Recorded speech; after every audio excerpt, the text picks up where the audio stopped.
The moment Sophie Bennett whispered those 5 words in ancient Arabic, she signed her own death warrant. A $200 million deal, a forged treaty, a room full of billionaires who'd kill to keep their secrets buried, and one terrified waitress who just couldn't stay silent. What happens next will leave you speechless. Stay with me until the end of this story, hit that like button, and comment what city you're watching from so I can see how far this tale travels across the world. This is the story of how the most invisible woman in Manhattan became the only person a ruthless billionaire could trust. The snow came down in thick, wet clumps that night, the kind that turned Manhattan into something that looked almost clean for about 15 minutes before the slush and exhaust turned everything gray again.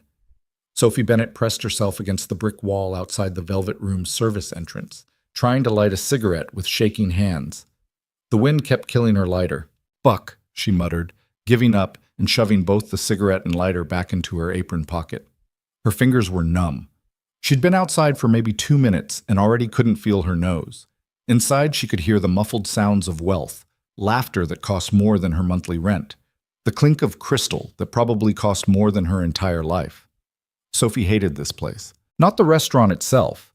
The Velvet Room was actually beautiful in that intimidating way that very expensive things always are. All dark wood and brass fixtures and lighting so carefully designed, it made everyone look like they'd just stepped out of a magazine. No, she hated what the place represented. She hated the people who came here. She hated the way they looked through her like she was furniture. Most of all, she hated that she needed this job so desperately she'd smile and nod and take whatever scraps of dignity they left her. "Sophie, get your ass back inside!" Marco's voice cut through the cold. The kitchen manager, a sweaty man who smelled perpetually of garlic and resentment, glared at her from the doorway. "Private room just sat. Your section." "Coming?" She pushed off the wall, brushing snow from her shoulders. "And fix your face. You look like someone died." Someone did die, she thought, but didn't say. 4 years, 3 months, and 16 days ago. Sophie pushed through the service entrance, letting the heat hit her like a wall. The kitchen was chaos as always, orders being shouted, pans clanging, someone swearing in Spanish about undercooked fish. She moved through it automatically, tying her apron tighter, checking her reflection in the metal surface of the walk-in cooler. Dark circles under her eyes. Hair pulled back so tight it gave her a headache. The kind of face that disappeared the moment you stopped looking at it. Perfect. The hallway to the private dining rooms was quieter, insulated from the kitchen noise by thick doors and money. Sophie's shoes made no sound on the plush carpet. She'd learned to walk quietly here, invisible, forgettable. Room 7, the Cypress Suite. She paused outside the door, pressing her ear against it. Male voices, at least 6 of them. The low rumble of serious conversation, not the drunk laughter of a bachelor party or the forced joviality of a business dinner that was really just an excuse to expense a $5,000 meal. This was something else. Sophie knocked twice, soft and professional, then pushed the door open. The room went silent. 8 men sat around the long table, and the combined weight of their attention nearly made her step back. These weren't the usual hedge fund managers or tech bros who threw money around to prove they had it. These were older, quieter. Dangerous in the way that real power is always dangerous. At the head of the table sat a man who looked wrong for the room. He was younger than the others, maybe early 30s, dressed in a plain dark coat over a simple sweater. No watch that cost more than a car. No rings or cufflinks screaming wealth. His face was tired in a way that expensive facials couldn't fix, with shadows under his eyes that spoke of too many sleepless nights. But the others deferred to him. She could see it in how they angled their bodies, waited for him to speak first. "Good evening, gentlemen." Sophie's voice came out steady despite the knot in her stomach. "My name is Sophie, and I'll be taking care of you tonight. Can I start anyone with a drink?" One of the older men, heavy set with jowls and the kind of tan that came from winters in the Caribbean, waved a dismissive hand. "Macallan 25. Neat, for everyone." He didn't look at her when he spoke. "Of course, sir. I'll be right back with—" "No!" The younger man's voice cut across hers. Not loud, but absolute. "I'll have water, still, no ice." The heavy-set man's face twitched with annoyance. "Ethan, for Christ's sake, we're celebrating—" "Water." Ethan, that was his name, apparently, finally looked at Sophie. His eyes were gray, she noticed. Storm gray. The kind of gray that made you think of winter oceans. Please. Of course, sir. She wrote it down even though she didn't need to. Anything else? Privacy, one of the other men said. This one was younger, maybe mid-40s, with the kind of polished good looks that screamed expensive dentistry and personal trainers. His suit probably cost more than Sophie made in 6 months. We have business to discuss. Sophie nodded and backed out of the room, pulling the door closed behind her. In the hallway, she let out a breath she didn't know she'd been holding. Heavy hitters? Marco had materialized beside her, wiping his hands on his stained apron. I don't know. Maybe. Sophie headed toward the bar. They want Macallan 25, 7 of them, and water for the 8th. Marco whistled low. That's a $300 pour times 7, plus whatever they eat. You play this right, your tip could be a month's rent. If they tip at all, Sophie thought. In her experience, the richer they were, the worse they tipped. Like the act of acknowledging her as a person who needed money was beneath them.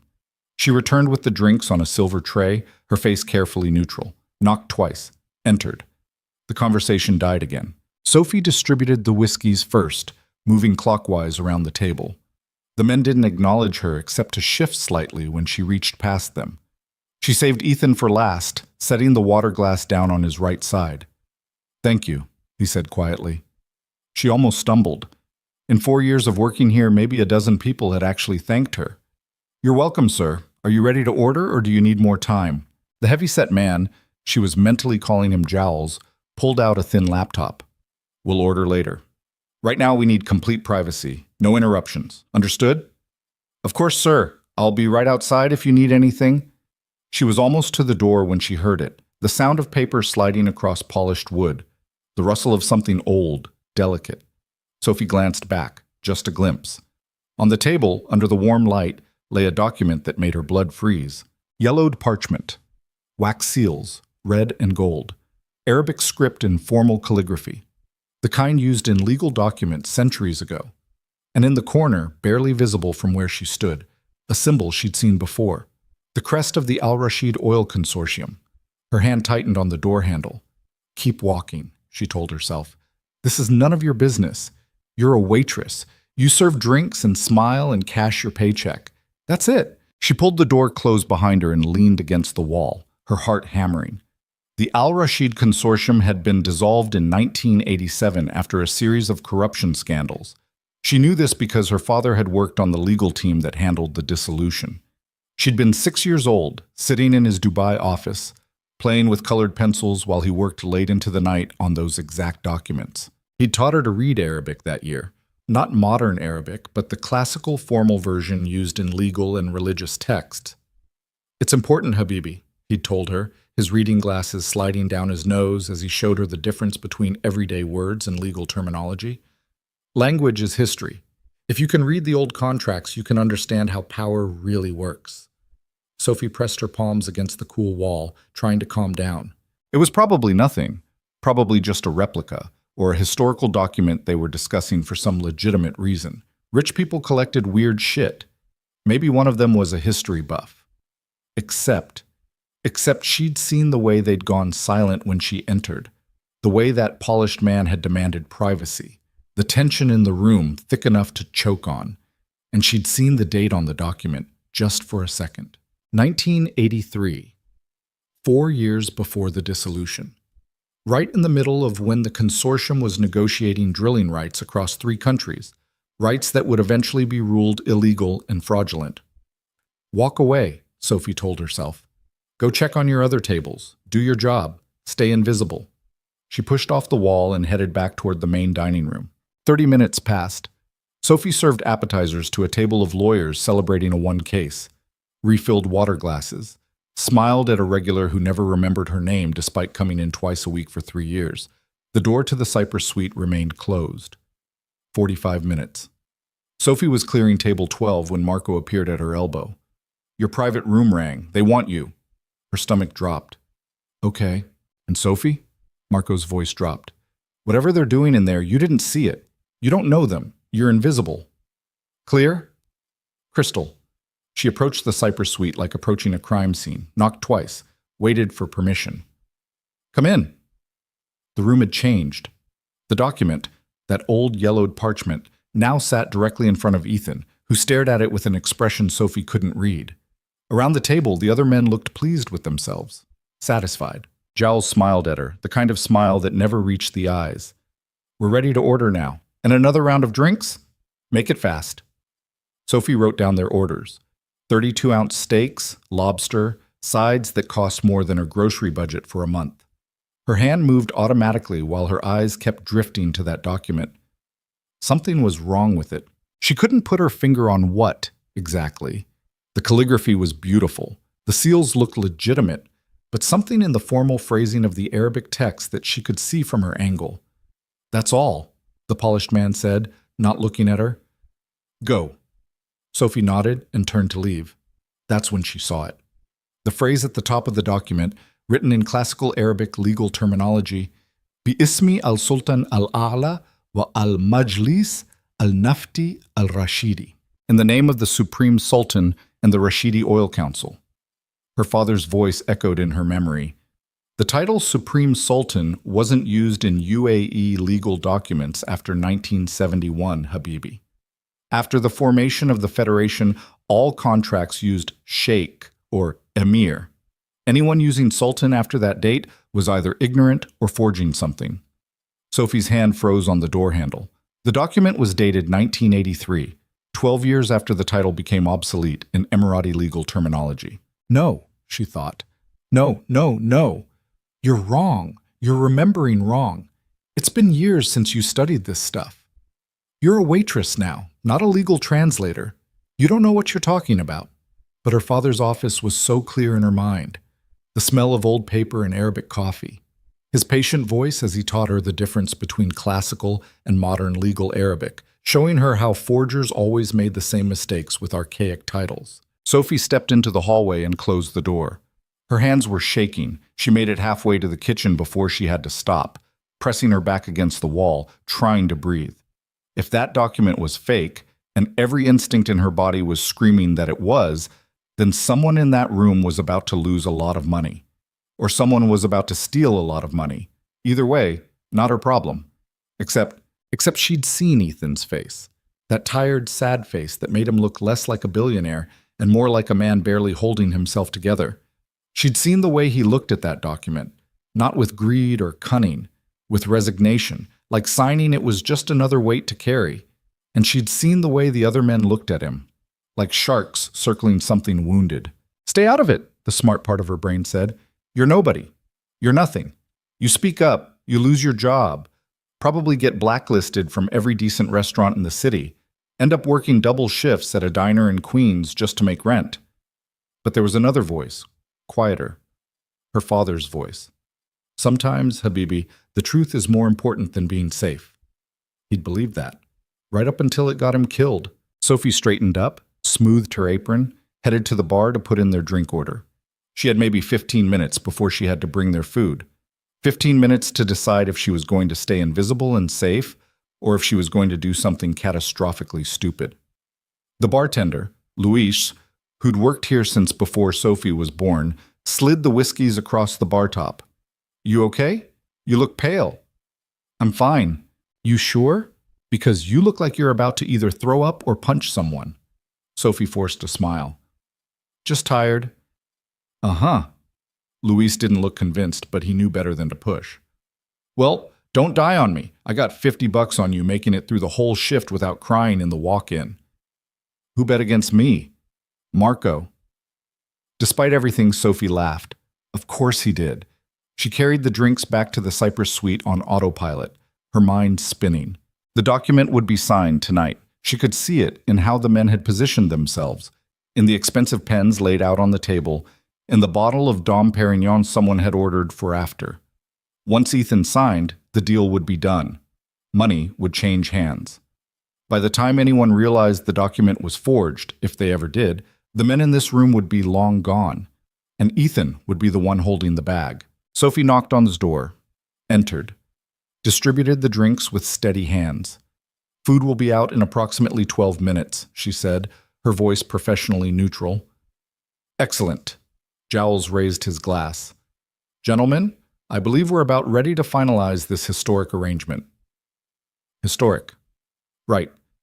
Sophie turned to leave. Do it now or never do it. Stay invisible or burn your whole life down for a stranger. Her father's compass had been found in the wreckage of his car. The police said he'd lost control on a mountain road outside Dubai. Accident. Bad luck. These things happen. Sophie had been 26.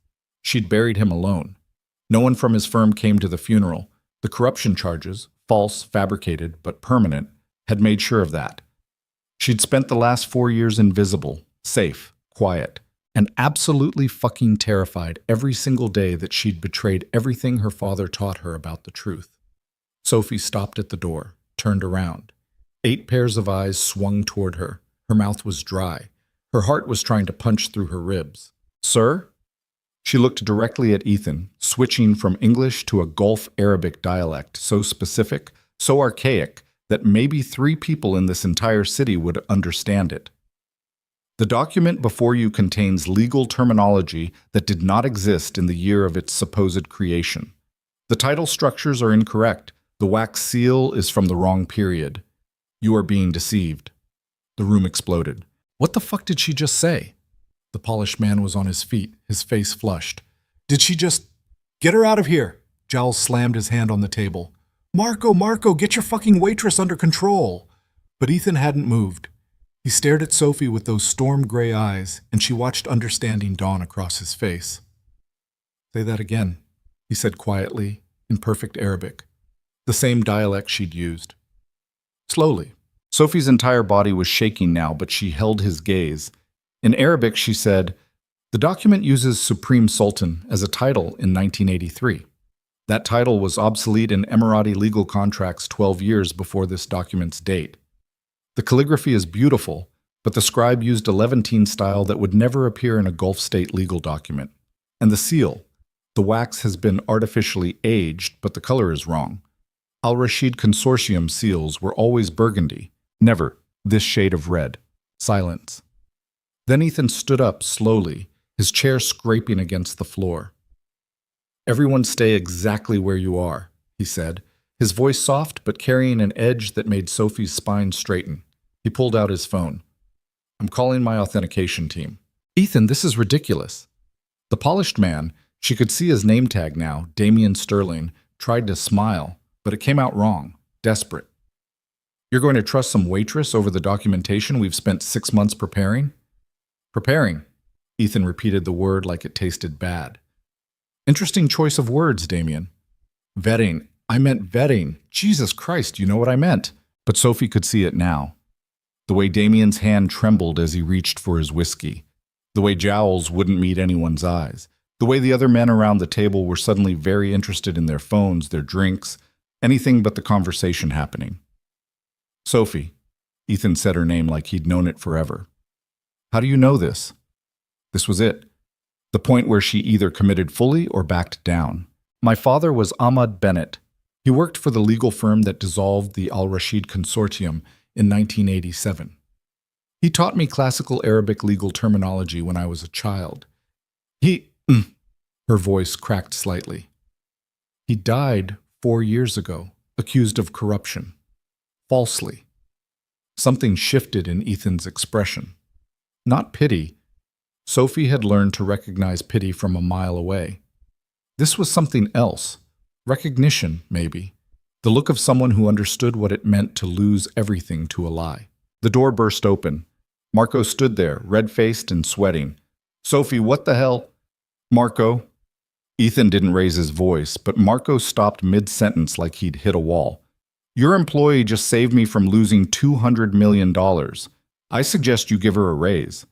Marco's mouth opened and closed silently. Ethan's phone buzzed. He answered it, speaking in rapid-fire English.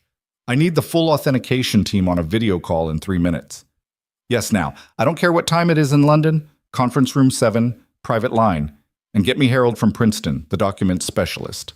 He ended the call and looked at Damian. "We're going to go through this document line by line. If Sophie is right, and I'm fairly certain she is, then you and I are going to have a very different conversation than the one we planned." Damien's polished facade was crumbling. This is insane. You're going to blow up a $200 million deal because some waitress, because someone who actually knows what they're looking at pointed out that I was about to sign my name to a forgery. Ethan's voice went cold. The question isn't whether I trust her. The question is why I should still trust you. The room felt like it was vibrating with tension. Sophie stood frozen by the door, every instinct screaming at her to run. But Ethan looked at her again, and this time there was something like gratitude in his expression. Stay, he said simply. I'm going to need you to walk my team through everything you just told me. I'm just a waitress. No. Ethan shook his head slightly. You're not. The next 2 hours were a blur. Ethan's authentication team appeared on a large video screen that someone, Sophie wasn't sure who, set up in the private room. Historians, legal experts, a document specialist from Princeton who looked like he'd been woken from a deep sleep and was still somehow thrilled to be examining a potentially forged treaty. Sophie explained everything she'd seen. The title discrepancies, the seal color, the calligraphy style, the formal phrasing that was just slightly wrong, the kind of wrong that only someone who'd spent years studying the difference between regional Arabic legal dialects would catch. The experts confirmed every single point.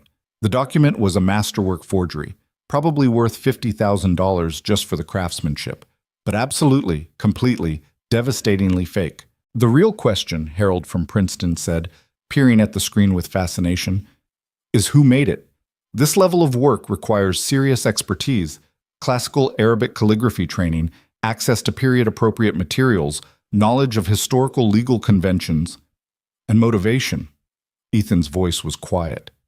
He looked at Damien, who sat white-faced and silent, who had 200 million reasons to create a convincing fake. Damien's lawyer, who'd appeared somewhere around hour 1, tried to speak. My client has no knowledge of any forgery. We were given this document by whom? Ethan leaned forward. Because I'm very interested in your supply chain right now, Damien. The other men around the table had gone quiet. Some had already left, making excuses about early flights and family emergencies. The ones who remained looked like they were mentally calculating their legal exposure. Sophie stood in the corner, forgotten again. Or so she thought. Ms. Bennett, Harold's voice came from the speakers. Your father was Ahmad Bennett, the translator who worked on the 87 dissolution? Yes, sir. I knew him, briefly. Brilliant man. His work on the historical oil rights documentation was... Harold paused. Well, I was very sorry to hear about his passing. Thank you. The corruption charges were always suspect. I said so at the time, for whatever that's worth. It was worth more than Harold probably knew. Sophie felt something loosen in her chest, just slightly. At 11:47 p.m., federal agents arrived. Sophie watched from her corner as they read Damien his rights, watched the polished, handsome man who'd demanded privacy turn into something smaller, more desperate, as handcuffs clicked around his wrists. You're fucking insane, Damien spat at Ethan as they led him toward the door. You think you're untouchable? You think this is over? Ethan didn't respond. He just watched, his expression unreadable. Then Damien looked at Sophie, really looked at her, for the first time all night. I know you, he said slowly. Ahmad Bennett's daughter, the little translator. I remember you now. Sophie's blood went cold. Your father should have kept his mouth shut too. Damien smiled, and it was the ugliest thing Sophie had ever seen. Look how well that worked out for him. The agents pulled him through the door before Sophie could respond, before she could process what he'd just said. The room emptied slowly after that. The remaining investors slipped away with their lawyers. Marco appeared briefly, looking shell-shocked, to tell Sophie to take the rest of the night off. The authentication team signed off one by one, promising full written reports by morning. Finally, it was just Sophie and Ethan in the ruins of what should have been a celebratory dinner. Did you know? Sophie asked. Her voice sounded strange to her own ears. About my father? No. Ethan was still staring at the door Damien had been led through. But I'm going to find out. He said my father should have kept his mouth shut. I heard. That means Sophie couldn't finish the sentence, couldn't make herself say what her brain was screaming. Ethan looked at her, finally. It means your father's death might not have been an accident, and it means Damien Sterling just became my absolute priority. Sophie sat down heavily in one of the expensive chairs. Her legs wouldn't hold her anymore. I need you to tell me everything, Ethan said quietly. Everything about your father, his work, the corruption charges, how he died, all of it. Why? Because I don't believe in coincidences. Ethan pulled out his phone again. And I don't believe a world-class forger just happened to target a deal I was involved in right when someone who could identify the forgery just happened to be serving our table. You think this was... Sophie couldn't even process what he was suggesting. I don't know what I think yet, but I'm going to find out. He made a call, speaking quickly. I need a full background workup. Ahmad Bennett died 4 years ago in Dubai, and I need protection detail for his daughter. Yes, now. I don't care. Make it happen. He ended the call and looked at Sophie. Do you have somewhere safe to go tonight? My apartment? Not anymore. Someone will take you to a secure location. Pack a bag, enough for a few days. I don't understand what's happening. Neither do I. Not yet. Ethan stood up, and for the first time that night, Sophie saw past the exhaustion to something harder underneath. Something that explained why 7 powerful men had deferred to him. But I'm very good at figuring things out, and I take care of people who take care of me. I just pointed out a mistake. No. Ethan shook his head. You risked everything to tell a complete stranger the truth. In my world, Miss Bennett, that's rarer than you'd think. A man appeared in the doorway, tall, professional, with the kind of alert awareness that screamed security. Sir, car's ready. Thank you, James. Ethan looked at Sophie. He'll take you somewhere safe. I'll contact you tomorrow when we know more. Sophie stood on shaky legs. My job, is waiting for you when this is over. I'll handle Marco. Ethan's expression softened slightly. I promise. You're not going to lose anything for helping me. Famous last words, Sophie thought, but she nodded anyway. She followed James through the empty restaurant. It was after midnight now, the place closed and dark. Through the kitchen where the night crew was cleaning down, out into the cold where a black car waited, expensive and anonymous. As she climbed into the back seat, Sophie looked back at the velvet room one last time. Through the window, she could see Ethan still standing in the private dining room, his phone to his ear, looking every inch the billionaire he supposedly was. And Sophie realized she'd just stepped off a cliff. No idea if there was ground below or just more falling. The car pulled away from the curb, and Manhattan slid past the tinted windows like a dream she was forgetting. In her pocket, her phone buzzed. A text from a number she didn't recognize. Get some rest. Tomorrow we start finding answers. Sophie leaned her head against the cool window and let out a breath she felt like she'd been holding for 4 years. Her father had died believing the truth mattered more than safety. Tonight, Sophie had finally understood what he meant, and she had no idea if that understanding was going to save her or destroy her. The safe house wasn't what Sophie expected. She'd imagined something out of a spy movie, concrete bunker, armed guards, maybe a panic room. Instead, James drove her to a brownstone in Brooklyn Heights with flower boxes in the windows and a cat sleeping on the front stoop. This is it? Sophie asked as the car idled at the curb. Top floor. Code is 4789. Don't open the door for anyone except me or Mr. Calloway. James handed her a phone, new, still in the box. This is secure. Your old phone stays off, completely off, not just airplane mode. Sophie took the phone, her fingers clumsy. For how long? Until we know what we're dealing with. James's expression softened slightly. There's food in the fridge, clothes in the closet that should fit. Try to sleep. Try to sleep. Right. Sophie climbed out of the car and watched it disappear down the quiet street. The neighborhood was the kind of expensive quiet that Manhattan had mostly lost. Tree-lined, tasteful, the sort of place where people walked designer dogs and complained about property taxes. She felt completely out of place. The apartment was on the 4th floor, accessed by stairs that creaked under her weight. Sophie punched in the code and stepped into a space that looked like it had been staged for a magazine shoot. Hardwood floors, exposed brick, windows overlooking the East River, and absolutely no personal touches. No photos, no books, no evidence anyone actually lived here. It was a beautiful cage. Sophie dropped her bag, hastily packed with whatever she could grab from her shitty studio in 20 minutes, and sank onto the couch. The leather was butter soft and probably cost more than her car. Her old phone was still in her pocket. James had told her to turn it off, but Sophie couldn't quite make herself do it. It felt like cutting the last thread connecting her to her real life. She pulled it out, staring at the cracked screen. 3 missed calls from Marco, probably wondering if she was coming back or if he needed to find coverage for her shifts. A text from her landlord about next month's rent. A reminder that her student loans were due in 5 days. Normal problems. Regular problems. Problems that felt like they belonged to someone else now. Sophie powered the phone down and set it on the coffee table like something dangerous. The new phone buzzed in her hand, making her jump. A text from the only contact saved in it, Ethan Calloway.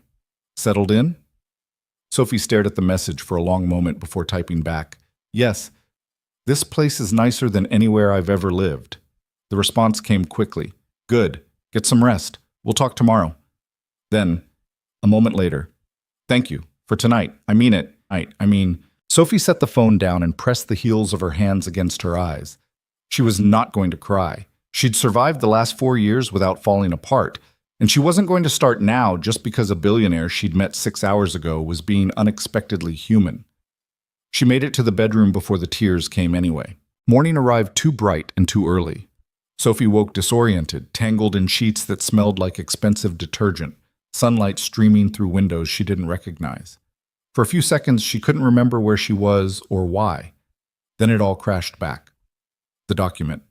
Damian Sterling's face as they arrested him. His words. "Your father should have kept his mouth shut too." Sophie grabbed her new phone.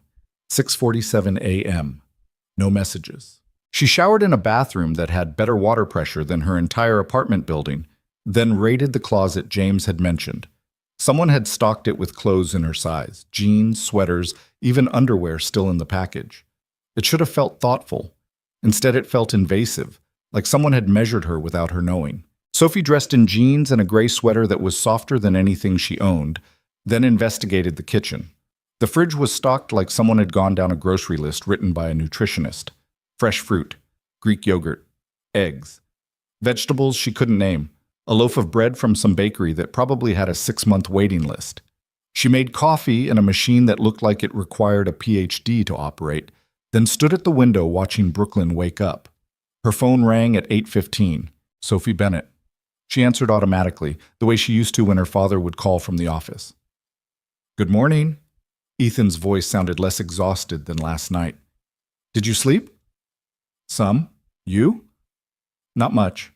The sound of papers shuffling. "I've been reading about your father."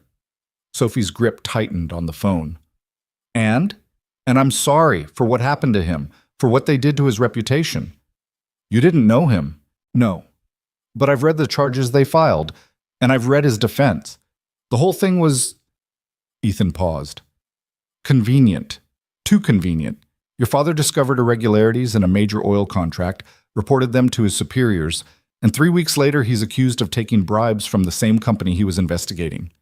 Sophie sat down heavily on the couch. "The police said there was evidence, bank transfers, offshore accounts in his name. Fabricated evidence is still evidence." Ethan's voice went hard.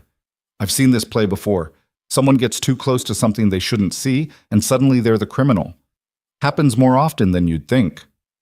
"Why are you telling me this?"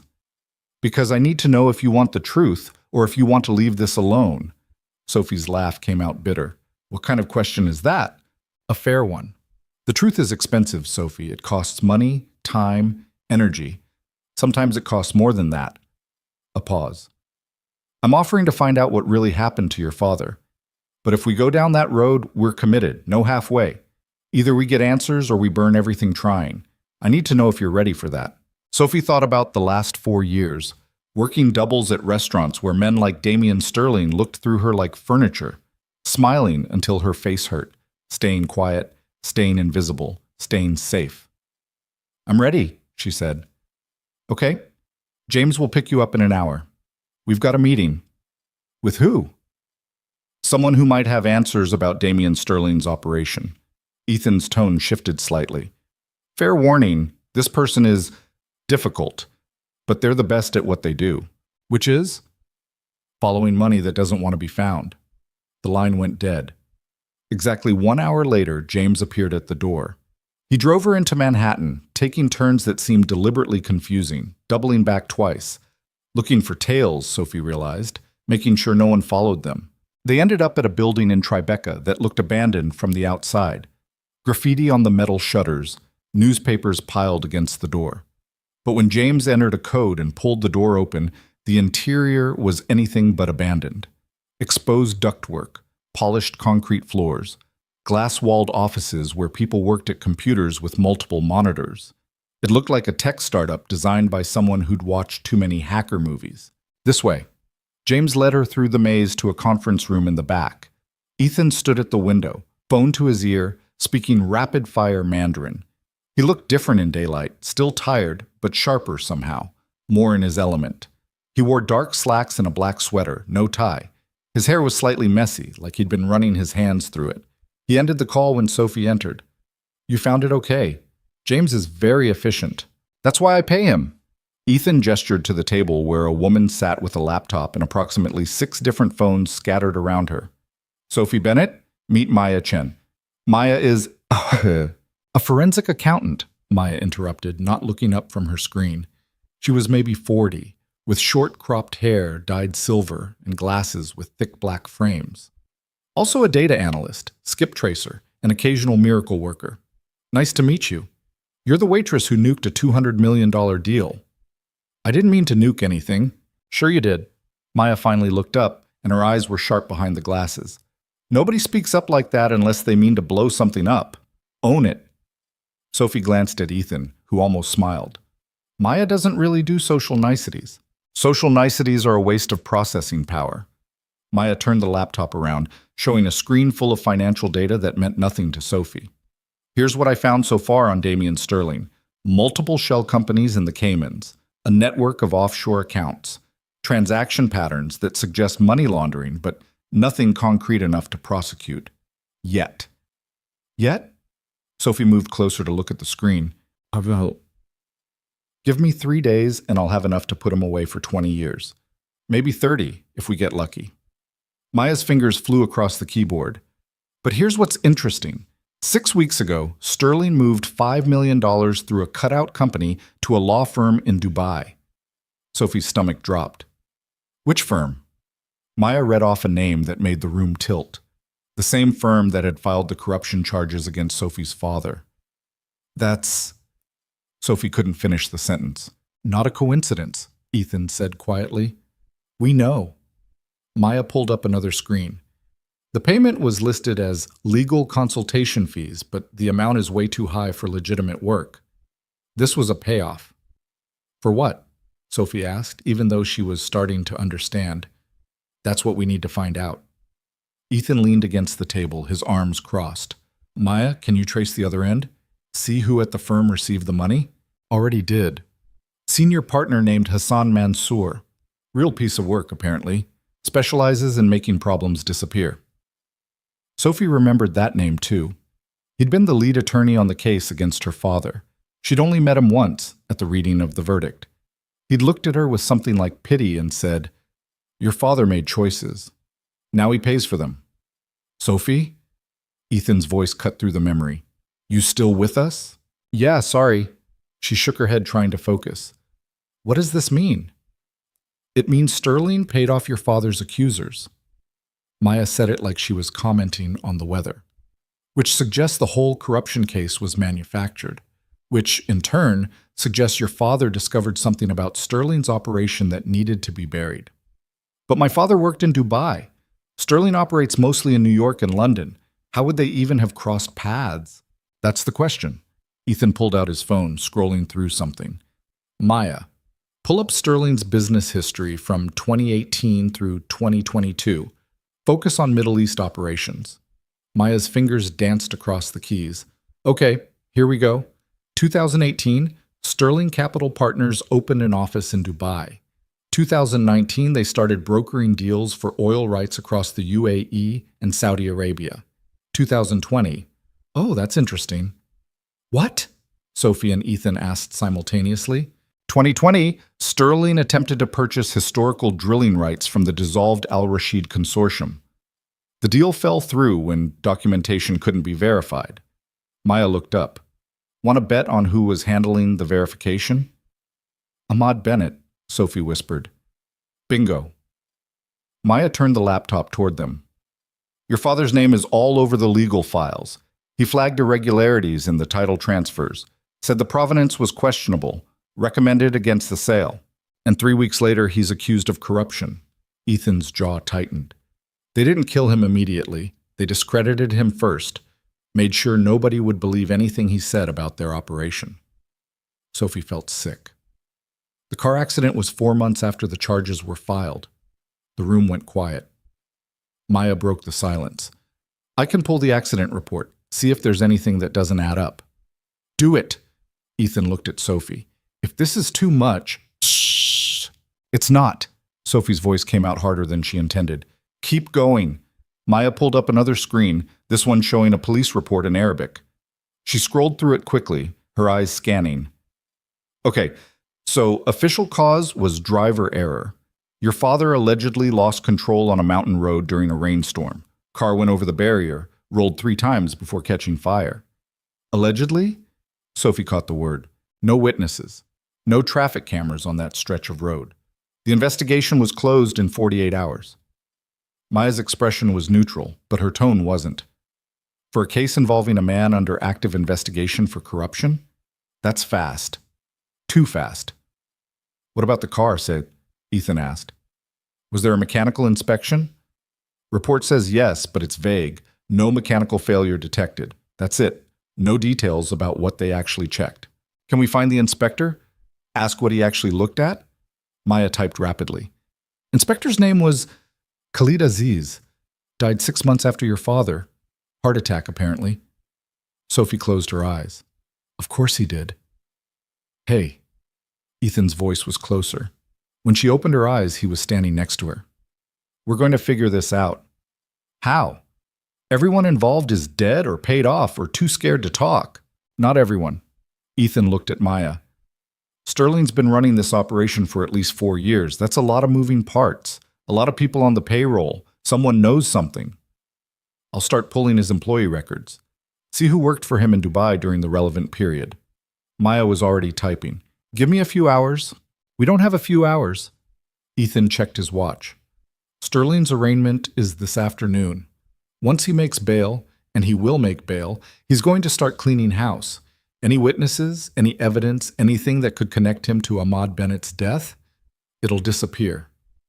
So what do we do? Sophie asked. Ethan was quiet for a moment, that calculating look on his face. We move faster than he does. Maya, I need everything you can find on Sterling's operation in the next 2 hours. Financial records, employee names, property holdings, everything. If he owns a parking space in Dubai, I want to know about it. On it. Sophie and I are going to the arraignment. I want to see his face when he realizes we're not backing down. Is that smart? Maya looked skeptical. He already knows Sophie can identify the forgery. Putting her in the same room with him seems like asking for trouble. That's exactly why we're doing it. Ethan's smile was cold. I want him to know he can't intimidate us, and I want to see who shows up to support him. Lawyers, associates, friends. Everyone who appears in that courtroom is part of the network. You're using Sophie as bait. I'm using us both as bait. Ethan looked at Sophie. Unless you'd rather sit this out, I'd understand.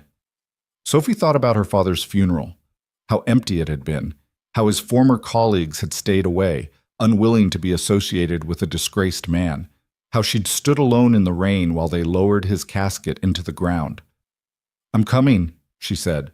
The arraignment was held in a federal courthouse in Lower Manhattan, all marble columns and security checkpoints. Ethan had somehow procured visitor passes that let them skip the metal detectors and public galleries, leading Sophie through a side entrance to a private viewing area. Friends in high places? She asked. I donate to a lot of judicial education programs. Ethan's tone was dry. It buys goodwill. The courtroom was smaller than Sophie expected. Wood paneling, uncomfortable benches, fluorescent lighting that made everyone look slightly corpse-like. Damian Sterling sat at the defense table in an expensive suit, flanked by 3 lawyers who looked like they billed $1,000 an hour. He looked calm, confident. That changed when he saw Ethan and Sophie enter. For just a second, his mask slipped. Sophie saw fear flash across his face before he got it under control. "He knows," she whispered. "Good." Ethan settled into his seat, completely relaxed. "Let him be scared." The judge entered, a severe-looking woman in her 60s who seemed annoyed to be there.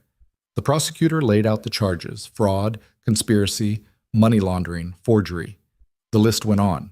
Sterling's lead attorney argued for bail, citing his client's ties to the community, his charitable work, his complete lack of flight risk.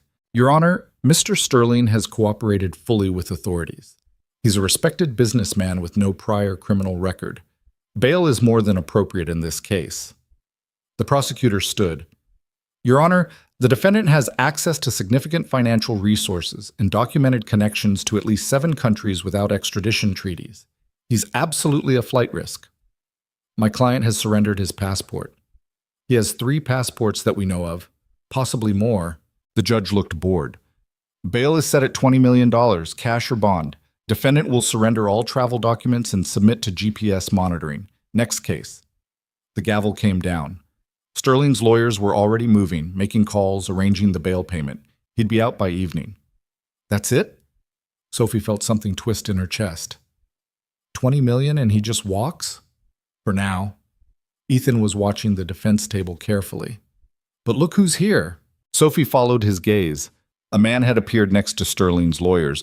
Middle Eastern, maybe 60, wearing a perfectly tailored suit and an expression like he owned the building. He spoke briefly with the lead attorney, then glanced toward where Sophie and Ethan sat. When his eyes met Sophie's, recognition flickered across his face. "Who is that?" Sophie asked. "Hassan Mansour." Ethan's voice was very quiet. "The lawyer from Dubai. The one who prosecuted your father." Sophie's blood went cold.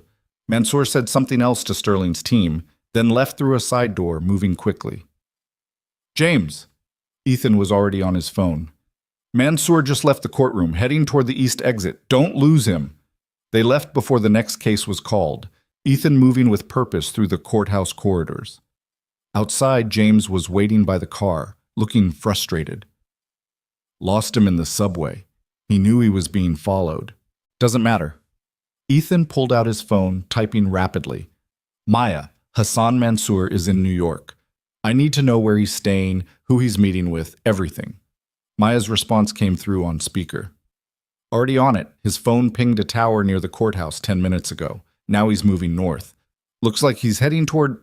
Wait, that's interesting." "What?" "He's heading toward Sterling's office building in Midtown." Ethan and Sophie exchanged looks. "They're meeting," Sophie said, "right now, while Sterling's still in custody." "Why?" "Damage control." Ethan climbed into the car, pulling Sophie in after him. "James, take us to Sterling Capital Partners. Stay a block away." The drive took 20 minutes through midday traffic. Ethan spent the time on his phone, making calls in 3 different languages, his expression growing darker with each conversation. Finally, he looked at Sophie. "Sterling's bail just posted. He'll be released within the hour." "How did they get $20 million that fast?" "Mansour wired it from a bank account in Dubai." Ethan's smile was grim. "Which means Sterling and Mansour are more connected than we thought. And whatever they're planning, they needed Sterling out of custody immediately." The car stopped a block from a glass tower in Midtown. Sterling Capital Partners occupied floors 30 through 35, according to the directory visible through the lobby windows. "Now what?" Sophie asked. "Now we wait." Ethan settled back in his seat. "And we watch who goes in and out of that building." They didn't have to wait long. Within 30 minutes, Sophie counted at least a dozen men in expensive suits entering the building and heading to the upper floors. Some she recognized from the night before. Investors who'd been in the Cypress suite when the deal fell apart. "They're having a meeting," she said, "more like a war council." Ethan was taking photos with his phone, capturing each face. Maya's running facial recognition on all of them. By tonight, we'll know exactly who's in Sterling's network. Sophie's phone buzzed, a text from Maya. "You need to see this. Coming to the car." 2 minutes later, Maya slid into the front seat, turning to face them with her laptop open. So I've been digging into Mansour's finances. The guy's dirty as hell. Shell companies, offshore accounts, the whole playbook. But here's what's wild. She turned the screen toward them. Mansour has been making regular payments to someone in New York for the past 4 years. Same amount, every month. $50,000. To who? Ethan leaned forward. That's where it gets complicated. The payments go to a holding company which funnels them through 2 more companies before they hit a personal account. But I traced it. Maya's expression was serious.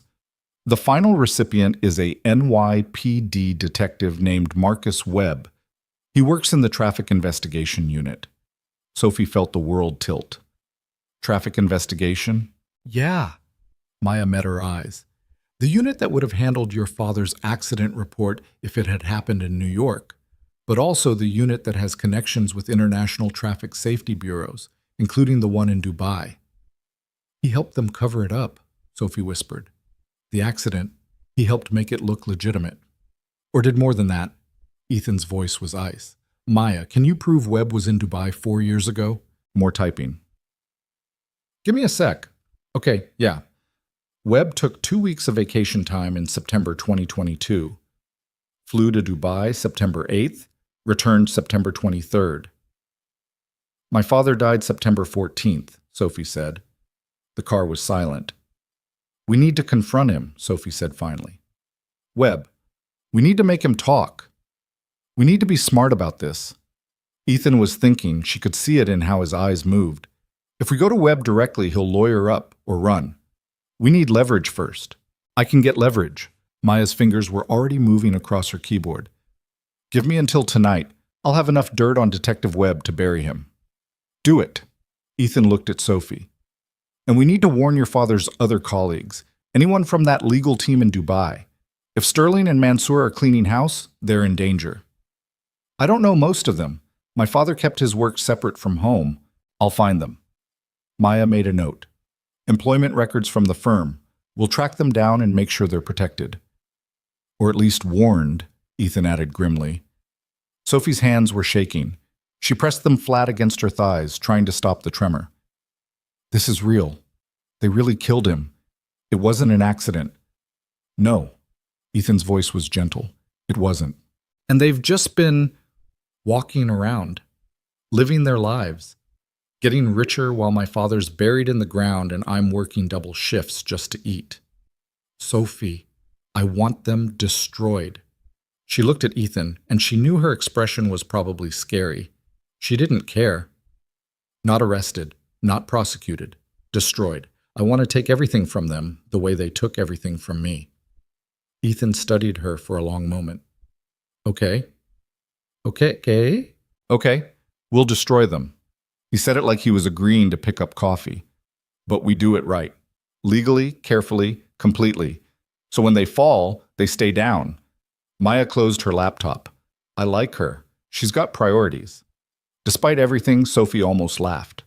Her phone buzzed again. Another text from Maya, this time with an attachment. Photo from Sterling's office building. Look at the timestamp. Sophie opened the image. It showed Hassan Mansour leaving the building with 2 other men. The timestamp read 15 minutes ago. But what made Sophie's breath catch was the third person in the photo. Detective Marcus Webb, in civilian clothes, walking out with Mansour like they were old friends. They're all here, she said, in New York, right now. Ethan took the phone, his expression hardening. Then we move tonight. Maya, how fast can you build a case against Webb? If I cut corners? 4 hours. Cut them. I want everything. Financial records, travel history, communications with Mansour, anything that connects him to Ahmad Bennett's death. On it. James, take us back to Tribeca. We've got work to do. Ethan looked at Sophie. Last chance to back out. Once we start this, they're going to come at us with everything they have. Sophie thought about her father teaching her Arabic in his office, the way he'd smile when she got a translation right, how he'd believe the truth mattered more than anything. I'm not backing out, she said. Then let's go to war. The war room in Tribeca looked like organized chaos by 7 that evening. Maya had commandeered 3 additional monitors, spreading financial data across them like a general plotting an invasion. James stood near the door, occasionally updating Ethan on movements outside Sterling's office building. And Sophie sat at the conference table, surrounded by documents that detailed the last 4 years of her father's life, or rather, the careful dismantling of it. Okay, here's what we've got. Maya spun her chair around, pushing her glasses up. Detective Marcus Webb has received exactly $2,400,000 from Hassan Mansour over the past 4 years, 50 grand a month, like clockwork. The payment started 1 week after Ahmad Bennett's death. Hush money, Sophie said. Her voice sounded flat even to her own ears, more like payment for services rendered. Maya pulled up another screen. Webb's travel records show he was in Dubai for 11 days in September 2022. He stayed at the Burj Al Arab. That's a $1,500 a night hotel, which is weird for a cop making 70 grand a year. Who paid for it? Ethan asked. A company called Maritime Consulting Services, registered in the Caymans, owned by another shell company, which is ultimately controlled by... Maya clicked through several screens. Hassan Mansour, same pattern as the monthly payments. Sophie stared at the hotel receipt on the screen. September 9th through September 20th, 2022. Her father had died on the 14th. Webb had been in the country for 5 days before it happened. That's not a coincidence, she said. No. Ethan was pacing now, his phone in his hand. Maya, what about the accident report? Can you access the original file from Dubai police? Already did. Want to know what's interesting? The report was filed by local police, but it was reviewed and closed by someone in the Traffic Safety Bureau, someone who reports directly to... More typing. Well, shit. Reports directly to a supervisor who received a $200,000 consulting fee from Maritime Consulting Services 2 weeks after the case closed. They bought the whole department. Sophie felt numb. How many people were involved in covering this up? At least 5 that I can confirm. Probably more. Maya turned to face them. This wasn't some sloppy hit job. This was coordinated, professional. Someone planned this for weeks. Ethan stopped pacing. Pull Webb's phone records. I want to know everyone he talked to in the week before Ahmad's death. On it. Maya's fingers flew across the keyboard. This might take a few minutes. His records are protected, but protected doesn't mean inaccessible. While Maya worked, Ethan moved to stand next to Sophie.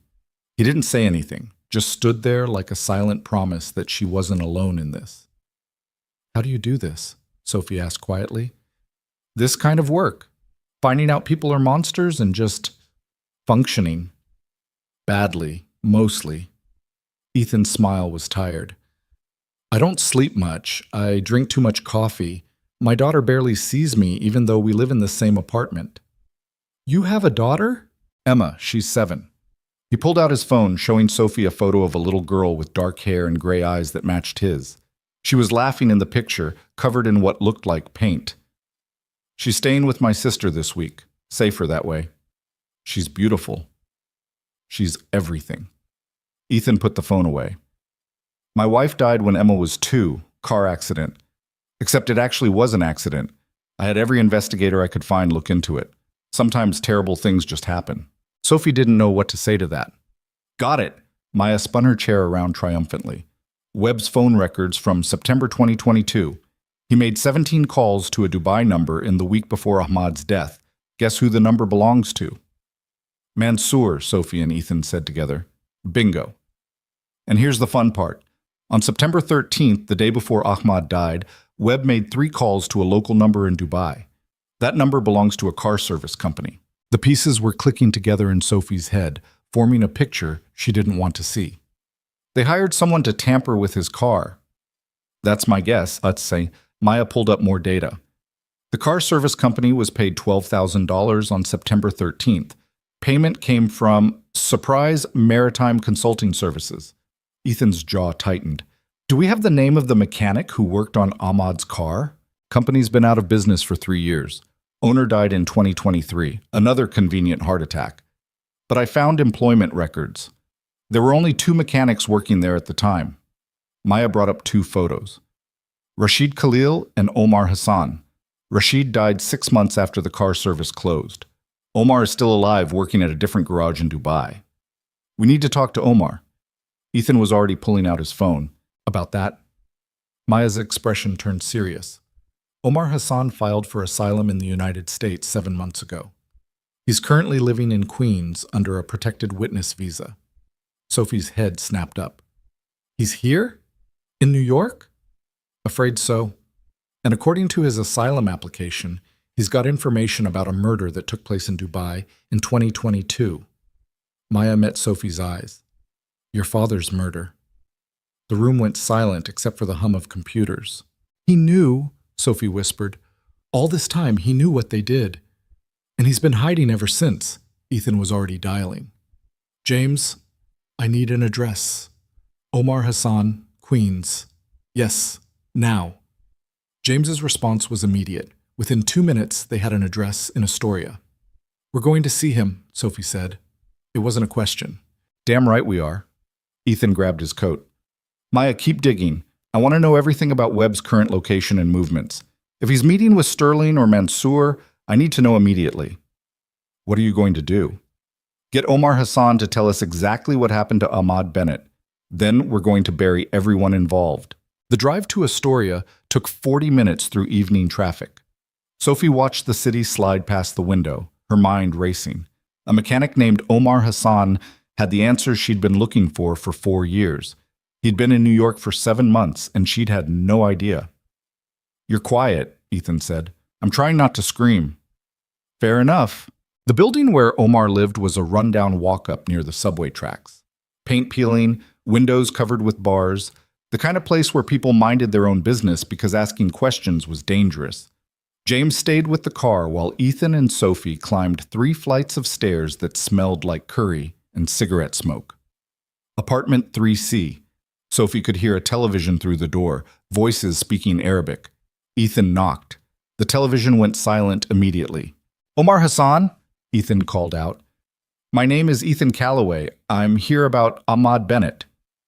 Silence. Then, in accented English, Go away. I don't know this name. Sophie stepped forward, speaking in Arabic. My name is Sophie Bennett. Ahmad was my father. Please. I just want to know what happened to him. More silence. Then the sound of multiple locks being undone. The door opened a crack, revealing a thin man in his 50s with a haunted expression and shaking hands. Omar looked at Sophie like he was seeing a ghost. You look like him, he said in Arabic. Your father, same eyes. Can we come in? Sophie asked gently. Omar hesitated, then opened the door wider. The apartment was tiny, one room serving as bedroom, living room, and kitchen. Everything was neat but worn, the life of someone who owned nothing and wanted to be forgotten. I knew someone would come eventually. Omar sat down heavily on the bed, the only furniture besides a small table and 2 plastic chairs. I have been waiting for 4 years. Tell us what happened, Ethan said. He remained standing, but his posture was less aggressive than Sophie expected, almost gentle. Omar's hands wouldn't stop shaking. I need to know, are you here to kill me? No. Sophie sat down on one of the plastic chairs. I'm here for the truth, that's all. Omar studied her face for a long moment, then nodded. Your father was a good man. I want you to know that first. What I did, what they made me do, it haunts me every day. What did they make you do? Sophie's voice was steady, but her hands gripped the edge of the chair so hard her knuckles went white. They paid me $50,000 to cut the brake lines on your father's car. Omar said it quickly, like ripping off a bandage. They told me he was a criminal. They said he was stealing money, and they needed to stop him before he hurt more people. I believed them because I am stupid, and $50,000 is more money than I would make in 5 years. Sophie couldn't breathe, couldn't think. The room was spinning. Who paid you? Ethan's voice cut through the fog. A man from America. Detective, he said. He showed me a badge. Said he was working with Dubai police to catch your father. Omar looked at Sophie with tears in his eyes. I swear to you, I thought I was helping. I thought your father was a bad man. Marcus Webb, Sophie said. The American was Marcus Webb. Yes, that was his name. Omar wiped his face. He came to the garage with another man, older, from Dubai, a lawyer. They had papers showing your father was being investigated. They said he was going to run, that they needed to stop him before he could escape. Hassan Mansour. Ethan was recording everything on his phone. The lawyer was Hassan Mansour. I don't remember his name, but yes, a lawyer. Very expensive suit. He did most of the talking. Omar stood up, pacing the tiny space. They told me exactly what to do. Cut the lines so they would fail on a mountain road. Make it look like the car failed because of the rain and the driver error. They even told me which road he would be driving on, what time he would be there. How did they know his route? Sophie asked. I don't know, but they knew everything. His schedule, where he was going, what time he left work, like they had been watching him for weeks. Sophie thought about her father's last days. He'd been stressed, working late. She'd assumed it was just the case he was working on. Now she wondered if he'd known someone was following him. If he'd been afraid and hadn't told her because he didn't want her to worry. What happened after? Ethan asked. I did what they asked. Cut the brake lines that afternoon. Your father picked up his car at 5 o'clock. I watched him drive away and I felt sick, but I told myself it was justice. Omar's voice broke. He died that night. The news said it was an accident, but I knew I killed him. They killed him, Sophie said quietly. You were a tool. They're the murderers. I was a coward. I could have said no. I could have warned him. Omar sat back down, his head in his hands. Instead, I took their money, and I killed a good man. Is that why you came to America? Ethan asked. Because you felt guilty? I came to America because they tried to kill me too. Omar looked up, his face pale. 6 months after your father died, Rashid, my coworker, he had a heart attack. He was 32 years old and healthy. Then the garage owner died. Then the police inspector who closed the case. I realized they were cleaning up, getting rid of everyone who knew the truth. So you ran. I went to the American embassy and I told them everything. I said I had information about an American police officer committing murder in Dubai. They put me on a plane and gave me a new life. Omar gestured to the tiny apartment. This life. Hiding. Always afraid. Sophie stood up, moving to the window. Below, the street was dark and mostly empty. She wondered if Sterling or Mansour or Webb knew Omar was here. If they were watching right now, waiting for the right moment. Will you testify? Ethan asked. Against Webb, Mansour, Sterling, all of them. Will you tell a court what you just told us? Omar was quiet for a long time. If I testify, they will kill me. If you don't testify, they'll kill you anyway. Ethan's voice was matter-of-fact. You're a loose end, Omar. The only reason you're still alive is because they haven't found you yet, but they will, eventually. Then what choice do I have? You testify, and I protect you. I have resources they don't. Security, lawyers, safe houses in countries they can't reach. You help us put them away, and I make sure you actually get to live the rest of your life. Omar looked at Sophie. What do you want me to do? Sophie turned from the window. I want you to tell the truth. I want you to say in court exactly what you did and who made you do it. I want my father's name cleared, and I want the people who killed him to pay for it. Okay. Omar nodded slowly. Okay, I will testify. Ethan was already on his phone. James, we need extraction. 3 people going to the Tribeca office. Have Maya arrange federal protection for a witness. He paused. And James? We might have company. Stay alert. They left the apartment 10 minutes later, Omar carrying everything he owned in a single backpack. The stairs felt longer going down, every shadow a potential threat. Sophie's heart hammered against her ribs. They were halfway to the car when Sophie heard it, the sound of footsteps behind them, moving fast.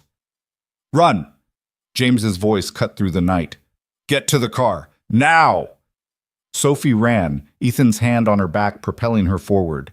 Behind them, she heard shouting, the screech of tires, James yelling something she couldn't make out. They reached the car and James shoved them inside, Omar tumbling in after. The engine roared to life before the doors were even closed. Go, go, go, Ethan shouted. James floored it, the car fishtailing as it peeled away from the curb. Sophie looked back and saw 2 men standing where they'd just been, both reaching inside their jackets. Get down, James barked. Sophie ducked just as the rear window exploded in a shower of glass. Omar screamed. Ethan was on his phone shouting coordinates to someone. They're shooting at us. Sophie couldn't believe she was saying those words. This wasn't real. This was a movie. This wasn't her life. James took a hard right, Then another, weaving through traffic like he'd done this 1,000 times before. Maybe he had. Behind them, Sophie could see headlights following, gaining. Hold on! James cut across 3 lanes of traffic, ignoring the horns and screeching brakes, and plunged into a tunnel. The world went dark, except for the tunnel lights strobing past. The pursuing car was still behind them, closer now. Then James did something Sophie would never have expected. He slammed on the brakes. The car behind them swerved, trying to avoid the collision. It clipped their bumper and spun out, crashing into the tunnel wall with a sound like the world ending. James didn't stop. He accelerated through the tunnel and out the other side, taking turns at random until Sophie lost all sense of direction. Finally, 15 minutes, and what felt like 100 turns later, James pulled into an underground parking garage. Everyone okay? His voice was calm, like they'd just finished a pleasant Sunday drive. Define okay, Omar said. His face was gray. Sophie checked herself. No blood, no injuries, just terror and adrenaline making her hands shake so badly she couldn't unfasten her seatbelt. Ethan helped her with the buckle, his own hand surprisingly steady. You did good. You stayed calm. I think I'm going to throw up. That's also fine. They switched to a different car in the garage. Apparently James kept several vehicles stashed around the city and made it to Tribeca without further incident. Maya was waiting at the door, her expression grim. I heard. Federal agents are already looking for the shooters, but I'm guessing they're gone. They knew we were going to see Omar. Ethan's voice was ice. Which means they're either watching him or they're watching us. Or both. Maya led them inside. I've got the whole building on lockdown. No one gets in without facial recognition and 3 forms of ID. Omar looked around the high-tech office like he'd stepped onto another planet. Where am I? Somewhere safe. Sophie touched his arm gently. I promise. Maya set Omar up in a secure room with food and a phone that only called pre-approved numbers. Federal marshals arrived an hour later to take his statement and arrange official protection. Through it all, Sophie sat in the conference room, staring at the documents spread across the table. Her father's death certificate, the accident report, the corruption charges, 4 years of lies, all laid out in black and white. Sophie, Ethan's voice pulled her back. We need to talk about next steps. Next steps. She laughed, and it sounded slightly hysterical even to her. Someone just shot at us. What next steps are there besides running? We don't run. Ethan sat down across from her. We have Omar's testimony. We have Maya's financial evidence. We have proof that Webb, Mansour, and Sterling conspired to murder your father and cover it up. Now we take it to the FBI. The FBI! Sophie rubbed her face. You really think they'll care?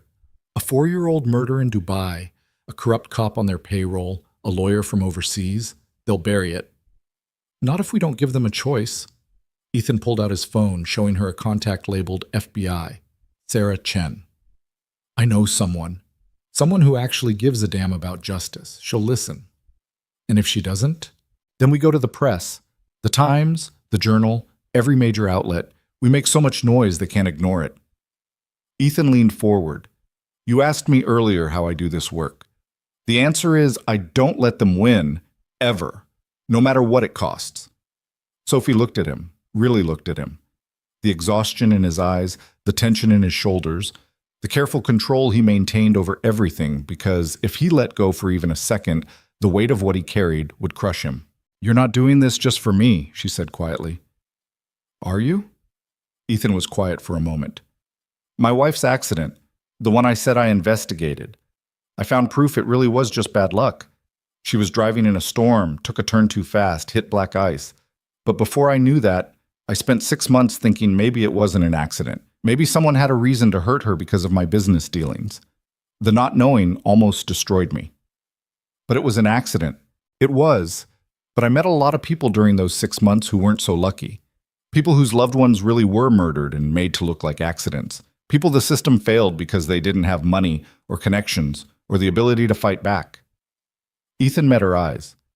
So yeah, I'm doing this for you, but I'm also doing it for everyone who doesn't have a billionaire willing to go to war for them. Sophie didn't know what to say to that. Didn't know how to process that this man she'd met barely 24 hours ago was risking everything for a principle. Thank you, she said finally. Don't thank me yet. We haven't won. Maya appeared in the doorway. Hate to interrupt, but we've got a problem. Sterling just posted a statement on his company website. She pulled up the statement on the main screen. Sophie read it, her stomach sinking with each word. Damian Sterling categorically denied all charges. He called the forgery accusation a misunderstanding. He announced his company was pursuing legal action against everyone involved in what he termed a coordinated attack on his reputation and business. And at the bottom, a quote that made Sophie's blood run cold. I have faith that the truth will prevail, and those who have made false accusations against me, including certain individuals with documented family connections to corruption investigations, will be held accountable. He's threatening you. Ethan's voice was hard. Publicly. He's saying my father really was corrupt, that I'm making this up because... Sophie couldn't finish. Because you're vindictive. Because you're trying to clear your father's name by destroying innocent people. Maya's expression was disgusted. It's a classic PR move. Flip the narrative before your opponents can build momentum. Will it work? Depends on how fast we move. Ethan was already dialing. Sarah? It's Ethan Calloway. I need to meet with you tonight. I have evidence of a conspiracy involving a murdered whistleblower, a corrupt NYPD detective, and an international cover-up. Yes, tonight. I'll come to you. He ended the call and looked at Sophie. Get ready. We're going to FBI headquarters. And we're bringing everything. They spent the next 2 hours preparing. Maya burned drives with copies of every financial record, every phone log, every piece of evidence they'd gathered. Omar gave a recorded statement with federal marshals as witnesses. Sophie wrote out a timeline of everything she knew about her father's last weeks, every detail she'd dismissed as paranoia or stress. At midnight, they loaded into 2 cars, Sophie, Ethan, and Maya in one. Omar and his federal protection detail in another, and drove to the FBI field office in Lower Manhattan. Special Agent Sarah Chen met them at a secure entrance. She was maybe 45 with sharp eyes and the bearing of someone who'd seen enough bullshit to last 3 lifetimes. Ethan, she shook his hand. This better be as important as you said. It is, trust me. They spent the next 4 hours in a conference room, walking Agent Chen through everything. The forged treaty, Omar's testimony, Webb's payments from Mansour, the cover-up of Ahmad Bennett's murder, every piece of evidence Maya had compiled. Agent Chen listened without interrupting, taking notes on a legal pad. When they finished, she sat back and rubbed her temples. This is a nightmare, she said. But you believe us? Sophie asked. I believe you have evidence that warrants serious investigation. Chen looked at Omar. Your testimony alone is enough to open a case against Webb. Add in the financial records, and we've got conspiracy. The question is whether we can prove Sterling knew about the murder. He knew. Ethan's voice was certain. He paid Mansour. Mansour paid Webb. Webb arranged the hit. It's a straight line. It's a straight line you have to prove in court, and Sterling has very expensive lawyers who will argue he paid Mansour for legitimate legal services and had no knowledge of what Mansour did with that money. Chen sighed. I'm not saying you're wrong. I'm saying this is going to be hard. Hard is fine. Sophie leaned forward. Impossible would be a problem. Hard just means we work harder. Chen almost smiled. Okay, here's what happens next. We open an official investigation into Detective Marcus Webb. We'll bring him in for questioning tomorrow morning before he knows we have Omar's testimony. If we can get him to flip on Mansour or Sterling, this case gets a lot easier. And if he doesn't flip? Maya asked. Then we build the case piece by piece until we have enough to indict everyone involved. Chen stood up. In the meantime, all of you are material witnesses. That means federal protection until this is resolved. How long will that take? Sophie asked. Months, maybe a year. Chen's expression was sympathetic. I know that's not what you want to hear, but this is how justice works, slowly and carefully. Sophie wanted to scream. Wanted to flip the table and demand they arrest Sterling and Mansour right now, tonight, before they could hurt anyone else. But she didn't, because Agent Chen was right. This was how it worked. Okay, Sophie said, we'll do it your way. They left the FBI building as dawn was breaking over the city. Sophie was so tired she could barely walk straight, but her mind wouldn't stop racing. You should sleep, Ethan said as James drove them back to Brooklyn. Can't. Every time I close my eyes, I see that car exploding behind us. That'll fade eventually. Does it? Sophie looked at him. For you? Sometimes. Ethan stared out the window at the lightening sky. My therapist says I have unresolved trauma. I told her I'll resolve it when I'm dead. Despite everything, Sophie laughed. That's not healthy. No, but it's honest. Back at the safe house, Sophie finally crashed. She slept for 6 hours straight and woke to find Ethan in the kitchen making coffee that smelled like it cost $50 a pound. Agent Chen called. He handed her a mug. They picked up Webb 2 hours ago. He's being questioned now. Did he say anything? Not yet, but they're not charging him yet either. They're using the financial evidence as leverage, offering him a deal if he cooperates. Sophie sipped the coffee. It tasted like hope and exhaustion. What kind of deal? Reduced sentence in exchange for testimony against Mansour and Sterling. Full disclosure about who ordered your father's murder and how they covered it up. You think he'll take it? I think Webb is a coward who became a dirty cop because he liked money more than integrity. Cowards talk when they're scared. Ethan's phone buzzed. He looked at the screen and his expression darkened. Shit. What? He showed her the screen. A news alert. Damian Sterling holds press conference, denies all charges. Sophie grabbed the remote and turned on the TV. Sterling stood behind a podium flanked by his lawyers, looking every inch the wronged businessman.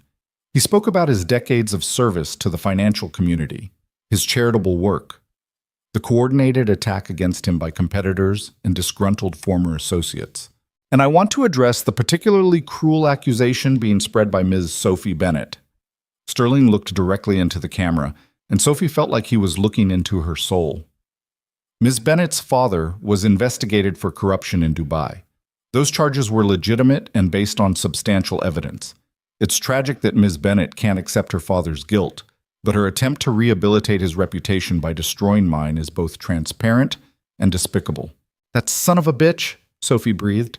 I have filed defamation suits against Ms. Bennett and several other parties involved in this conspiracy. Sterling's smile was cold. I will not rest until my name is cleared and those responsible are held accountable. The press conference ended. Sophie stared at the screen, feeling like she'd been punched. He's suing me, she said. For telling the truth, he's suing me. Let him. Ethan's voice was steel. Every word he just said is on record. When the FBI proves he's lying, that press conference becomes evidence of obstruction. If they prove it. When they prove it, Ethan took the remote and turned off the TV. Have a little faith, Sophie. Faith in what? The system that let my father die? Faith in yourself. Ethan met her eyes. You didn't stay quiet when it mattered. You spoke up. You told the truth. That took courage most people don't have. Before Sophie could respond, Ethan's phone rang. He answered, listened for a moment, then his expression shifted to something Sophie couldn't read. Say that again, he said quietly. He listened for another minute, then ended the call. That was Agent Chen. Webb is talking. Sophie's heart stopped. He took the deal? He took the deal. He's giving them everything. Who ordered the hit, how they covered it up, where the money came from. All of it. Ethan's smile was fierce. We've got them, Sophie. It's over. But Sophie had learned enough in the last 24 hours to know it wasn't over. Not yet. What's the catch? She asked. Ethan's smile faded slightly. Webb says Sterling and Mansour are planning to leave the country. Tonight. Private plane to a jurisdiction with no extradition treaty. Can the FBI stop them? They're working on it. But they need probable cause for an arrest warrant, and right now they have Webb's testimony but no physical evidence directly linking Sterling to the murder order. So they're going to get away. Not if we move fast. Ethan was already texting someone.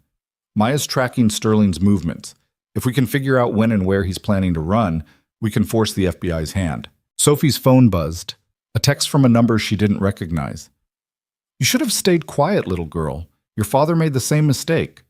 She showed it to Ethan, whose expression went dark. That's a threat, a direct threat. He forwarded the message to Agent Chen. They're getting desperate. Good, Sophie said, surprised by the anger in her own voice. Let them be desperate. Let them be scared. They've had 4 years of sleeping peacefully while I fell apart. Now it's their turn. Ethan looked at her with something like respect. You're tougher than you look. I'm my father's daughter. Sophie stood up, setting down her coffee. What do we do next? We find Sterling, and we make sure he doesn't get on that plane. Maya called 20 minutes later with coordinates that sent them racing toward Teterboro Airport in New Jersey. Sterling's private jet was scheduled for departure at 8 p.m., less than 6 hours away. He filed a flight plan to Grand Cayman, Maya said through the car speaker as James navigated evening traffic. But I'm betting that's a decoy. Once he's in the air, he can divert anywhere. Bahamas, UAE, anywhere without extradition. Can the FBI ground the plane? Sophie asked. Not without a warrant. And they don't have enough for a warrant yet. Webb's testimony alone isn't sufficient, and the financial evidence takes time to verify. Maya's frustration bled through the phone. Legally, Sterling's a free man until they formally charge him. So we just watch him leave? Sophie's hands clenched into fists. After everything? No. Ethan's voice was cold and certain. We don't watch. We act. Act how? Maya asked. Because I'm all for bold moves, but I'd prefer ones that don't land us in federal prison. Ethan was quiet for a moment, thinking. Sophie could practically see the gears turning in his head. What if we give the FBI what they need? Physical evidence linking Sterling directly to the conspiracy. Like what? A signed confession? A recording of him ordering the hit? Maya's tone was sarcastic. Those don't exactly grow on trees. No. But Sterling's been sloppy. Desperate people make mistakes. Ethan pulled out his phone, scrolling through something. Webb said Sterling and Mansour are meeting before the flight. Where? Tracking Mansour's phone now. Give me a second. The sound of rapid typing. Okay, his phone just pinged a tower near Sterling's penthouse in Manhattan, Upper East Side. They're meeting at his home. Ethan leaned forward. James, change of plans. Take us to Sterling's building. Boss, that's a bad idea. James met Ethan's eyes in the rearview mirror. You walk into that building, you're putting yourself in their crosshairs. I'm not walking in, I'm watching who comes out. Ethan was already texting someone, and I'm making sure someone with a badge sees it too. Sophie understood what he was planning. You're going to force their hand. Make them panic so they slip up. Exactly. Sterling thinks he's got time to plan this carefully. We take away that time, he'll make mistakes. Or he'll kill someone else, Maya said flatly. Not in broad daylight in Manhattan with FBI surveillance.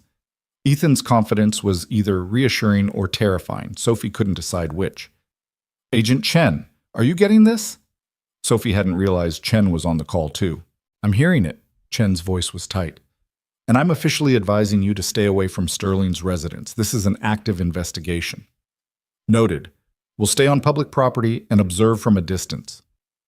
Calloway, you said you needed physical evidence. I'm trying to get it for you. Ethan's tone was respectful but firm. Just have units ready to move if something happens.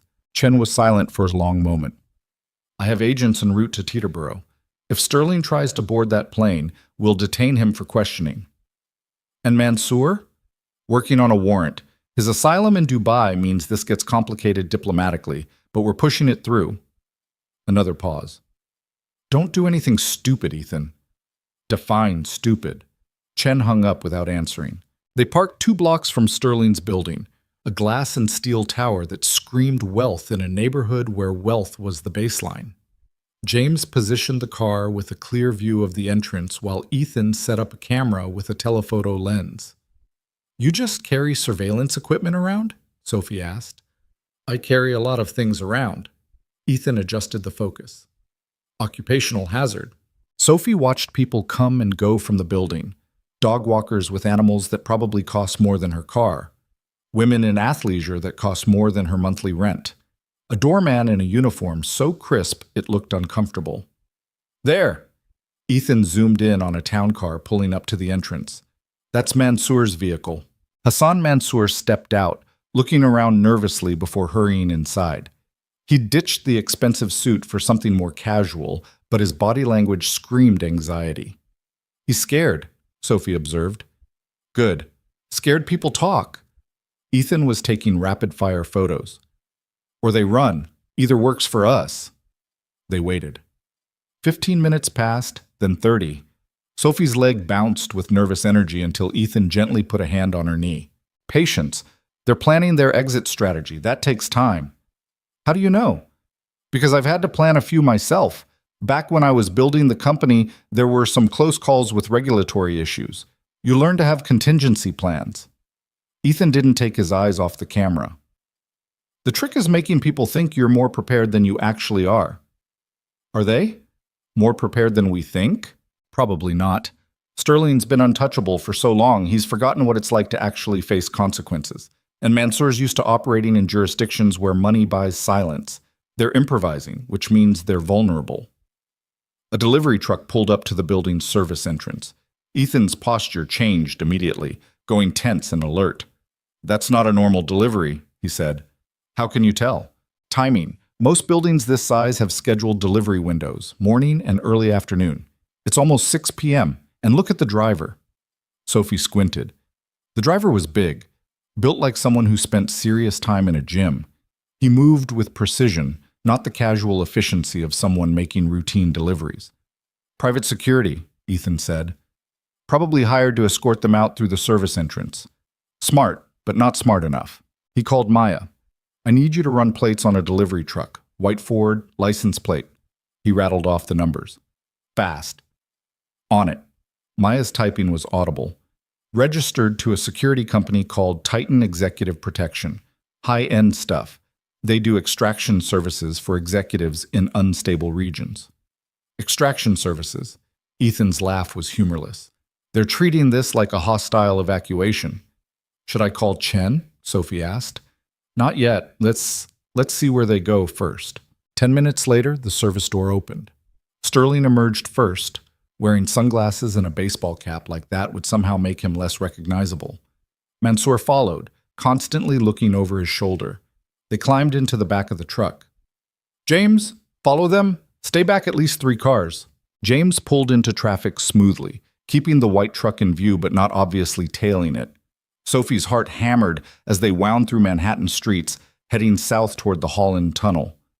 "They're going to Jersey," James said. "Probably straight to Teterboro." "Then we've got maybe 40 minutes before they're in the air." Ethan was already calling Chen.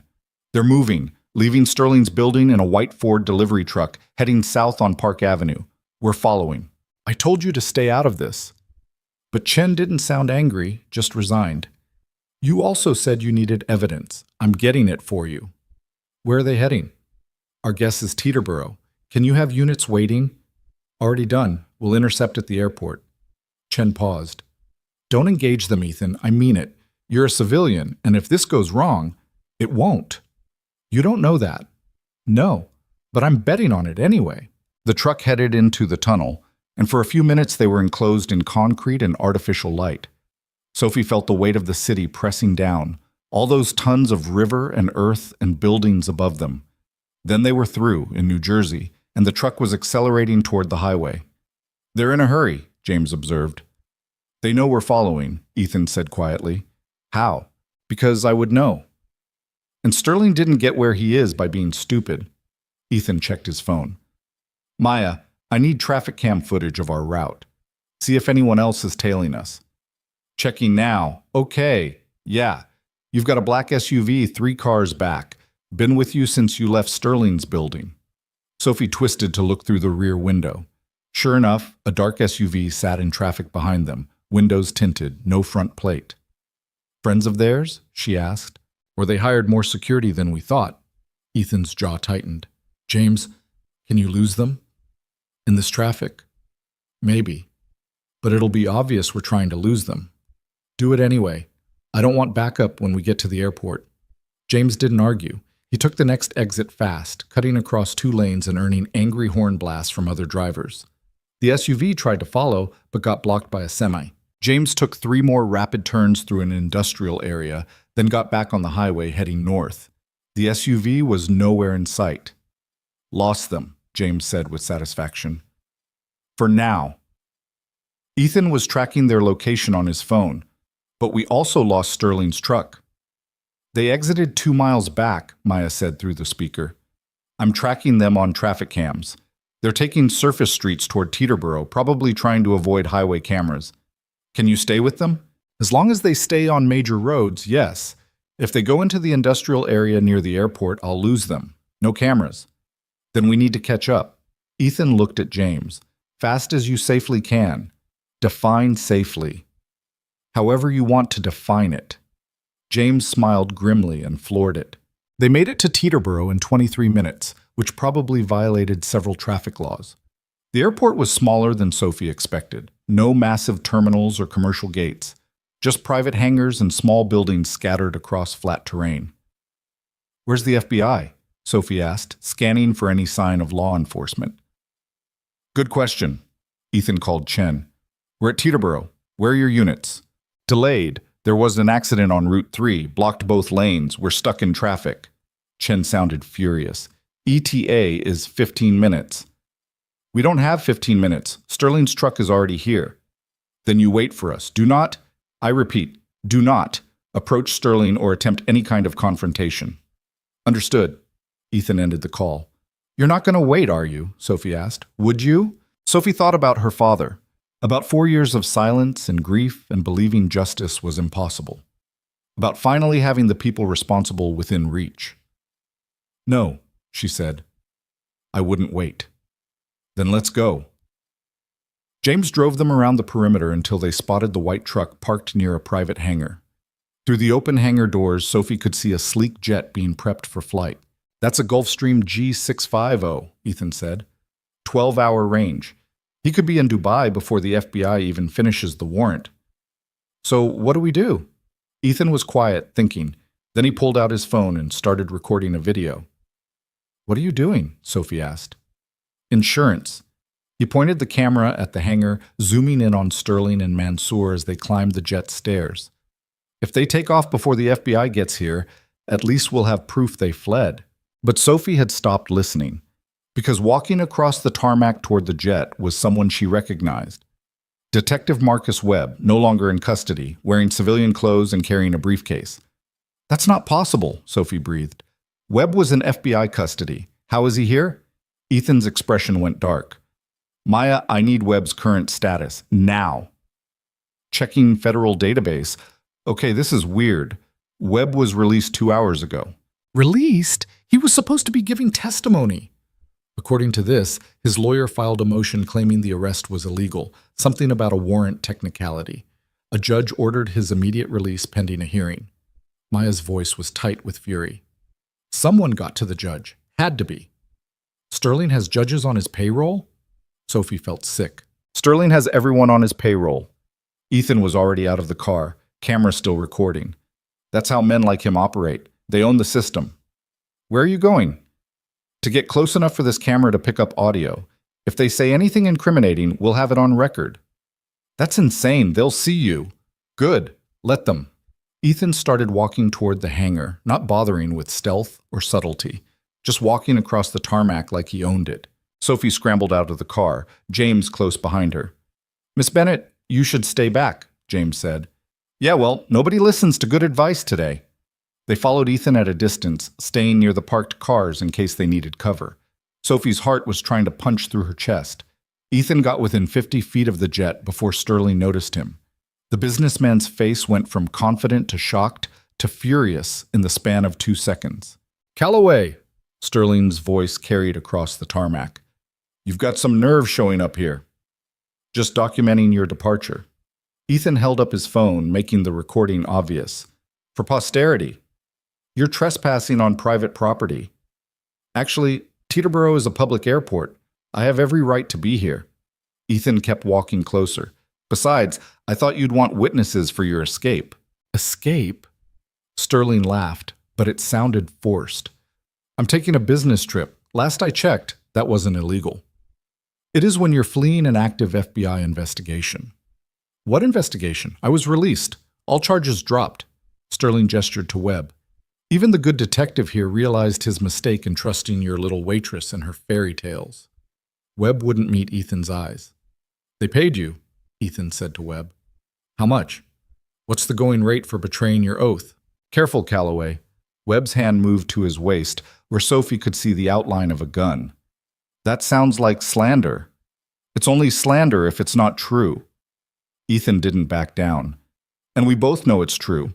You murdered Ahmad Bennett on Sterling and Mansour's orders. You covered it up, and now you're helping them flee the country before anyone can prove it. You can't prove shit. Webb's voice was aggressive now, compensating for something. Fear, probably. You've got the testimony of a mechanic who's already admitted to being a paid liar. You've got some financial records that prove nothing except legitimate business transactions. And you've got a waitress with a grudge trying to clear her criminal father's name. Sophie stepped forward before she could stop herself. My father wasn't a criminal. You know that. Sterling knows that. Mansour knows that. He found out about your forgery operation and you killed him for it. Prove it. Sterling's smile was cold. Oh, wait, you can't, because it never happened. Webb already confessed, Ethan said, to the FBI. We have his testimony on record. Had. Sterling's smile widened. Past tense. Detective Webb has since recanted his statement, citing coercion and improper interrogation techniques. Isn't that right, Detective? Webb nodded. I was pressured into making false statements. My lawyer is filing a complaint against the agents involved. They paid you. Sophie was shaking with rage. How much? How much did it cost to buy your soul? Enough. Webb's hand tightened on his gun. Now I suggest you all back away before this becomes a security situation. Security situation? Ethan laughed, harsh and bitter. That's what you're calling murder now. I'm calling it trespassing by hostile individuals on private property during a sensitive business departure. Webb pulled out his phone. Airport security is already on their way. Unless you want to be arrested, I suggest you leave. We're not going anywhere, Sophie said. Sophie, James's voice was low and urgent. We should listen to him. Airport security won't care about the investigation. They'll arrest us for trespassing and let Sterling fly out. He was right. Sophie knew he was right. But the thought of watching Sterling and Mansour board that jet, of watching them escape while her father stayed dead and disgraced, was unbearable. No. Her voice came out stronger than she felt. We stay. Ethan looked at her and something passed between them. Understanding, maybe, or just shared stubbornness. We stay, he agreed. Sterling's expression darkened. Fine. Have it your way. He nodded to Webb. Detain them. Use whatever force is necessary. Webb drew his gun. Sophie's world narrowed to that single point, the barrel of a weapon aimed at her chest, held by a man who'd already murdered one member of her family. You won't shoot, Ethan said calmly. Not here. Not with witnesses and cameras everywhere. Won't I? Webb's hand was steady. You're trespassing on private property, acting aggressively toward a police officer. I have every right to defend myself. Except you're not on duty, you're not in uniform, and you've already been identified as a co-conspirator in a murder investigation. Ethan's phone was still recording, capturing everything. Anything you do here just adds to the charges. What charges? There are no charges. The case is closed. But Webb's voice wavered slightly. That's when Sophie heard it. The sound of sirens in the distance, getting closer. Sterling heard it too. His face went pale. Get on the plane! Now! Mansour, who'd been silent through the entire confrontation, finally spoke. This is insane. We should have left an hour ago. Shut up and get on the plane. But the sirens were louder now, and Sophie could see flashing lights approaching through the airport gates. The FBI had arrived. Sterling saw it too. His calculated composure cracked completely. Webb, stop them! Do whatever you have to do! Webb raised the gun higher, his hand shaking now. Sophie could see the panic in his eyes, the desperate calculation of a cornered animal. Put the gun down, Detective. A new voice cut through the tension. Agent Chen emerged from an unmarked car that had somehow appeared during the confrontation, her own weapon drawn and aimed at Webb. It's over! It's not over! Webb's voice was high and strained. I'm a decorated police officer. You can't... You're a murderer who took money to kill a whistleblower. Chen's voice was steel. And right now you're pointing a weapon at civilians in front of multiple federal agents. Put the gun down. For a long moment, nobody moved. Sophie could hear her own heartbeat, loud and frantic. Then Webb lowered the gun slowly and set it on the tarmac. Smart choice.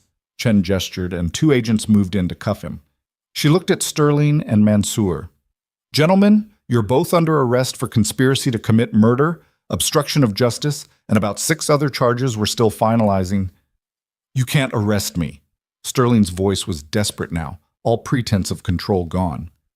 I have diplomatic connections. You have the right to remain silent. Chen cut him off. I suggest you use it. More agents swarmed the tarmac, securing the scene. Someone led Webb away in handcuffs. Sterling and Mansour were separated, each surrounded by agents reading them their rights. Sophie watched it all happen like she was outside her body. 4 years of grief and rage and helplessness, and suddenly it was over, just like that. Handcuffs and Miranda rights, and the cold efficiency of justice. You okay? Ethan was beside her, his hand on her shoulder. I don't know. Sophie's voice sounded strange. Is it really over? The arrest part is. The trial part is going to take a while. Ethan squeezed her shoulder gently. But yeah, they're not getting away. Chen walked over, holstering her weapon. That was incredibly stupid. You know that, right? Yeah. Ethan didn't look apologetic. But it worked. It worked because we got here in time. If we'd been 5 minutes later, Webb might have actually shot someone. Chen looked at Sophie. You okay, Ms. Bennett? I've been better. Sophie's hands were shaking again. But yeah, I'm okay. Good. Because I'm going to need detailed statements from both of you. Everything that was said here, everything you observed. Chen glanced at Ethan's phone. And I'm going to need that recording. Already uploading it to a secure server. Ethan showed her the screen. You'll have access in about 2 minutes. Of course you are. Chen shook her head. Come on, let's get you both out of here before the media shows up. The media. Sophie hadn't even thought about that. But as they walked toward Chen's car, she could already see news vans pulling up to the airport perimeter. They're going to want your story, Chen said. Both of you. My advice? Don't talk to anyone until after the trial. Let the evidence speak for itself. What about Sterling's defamation suit? Sophie asked. He's suing me for clearing my father's name. That lawsuit is going to disappear real fast once he's indicted for murder. Chen opened the car door. And when this is all over, you'll have grounds for a countersuit that'll bury him. Sophie climbed into the back seat, exhaustion hitting her all at once. Ethan slid in beside her, and James took the driver's seat, with Chen in front. As they drove away from Teterboro, Sophie looked back at the tarmac. Sterling and Mansour were being loaded into separate vehicles, their expensive clothes and confident postures reduced to the orange glow of police lights. My father would have wanted to see this, Sophie said quietly. He did see it. Ethan's voice was gentle. Maybe not literally, but you finished what he started. You made sure the truth came out. That counts for something. Does it? Sophie wiped her eyes, frustrated with herself for crying. He's still gone. They took 4 years from me. 4 years of thinking I was alone and crazy and that justice was impossible. You're not crazy. You were right. Ethan pulled out his phone, showing her the video he'd recorded. And now everyone's going to know you were right. Sophie watched the footage, Sterling's face when he realized the FBI had arrived, Webb's hand shaking as he held the gun, Mansour's panicked voice insisting they should have left earlier. Can I get a copy of that? She asked. Already sent to your phone. Ethan pocketed his device. For when you need a reminder that you won. We won, Sophie corrected. I couldn't have done any of this without you. Sure you could have. It might have taken longer, but you would have found a way. Ethan leaned back against the seat, looking exhausted. You're stubborn like that. Despite everything, Sophie smiled. Is that a compliment? It's an observation. Though yeah, I guess it's a compliment too. They drove in silence for a while, the city lights of Manhattan visible in the distance. Sophie's phone started buzzing, texts and calls from numbers she didn't recognize. Reporters probably, somehow already tracking her down. She turned the phone off. Smart, Chen said from the front seat. The media circus is going to be intense for a while. You might want to consider staying at a secure location until things calm down. She can stay at my place, Ethan said. I've got security, privacy, and enough lawyers on retainer to handle any harassment. Sophie looked at him. Your place? Like your actual home? I have several. Pick whichever one sounds least intimidating. Ethan's smile was tired. Or go back to the safe house in Brooklyn. Your choice. I just don't want you dealing with cameras and reporters while you're trying to process all this. What about you? Won't they come after you too? They'll try. But I've been dealing with aggressive media for years. I know how to make them go away. Ethan closed his eyes briefly.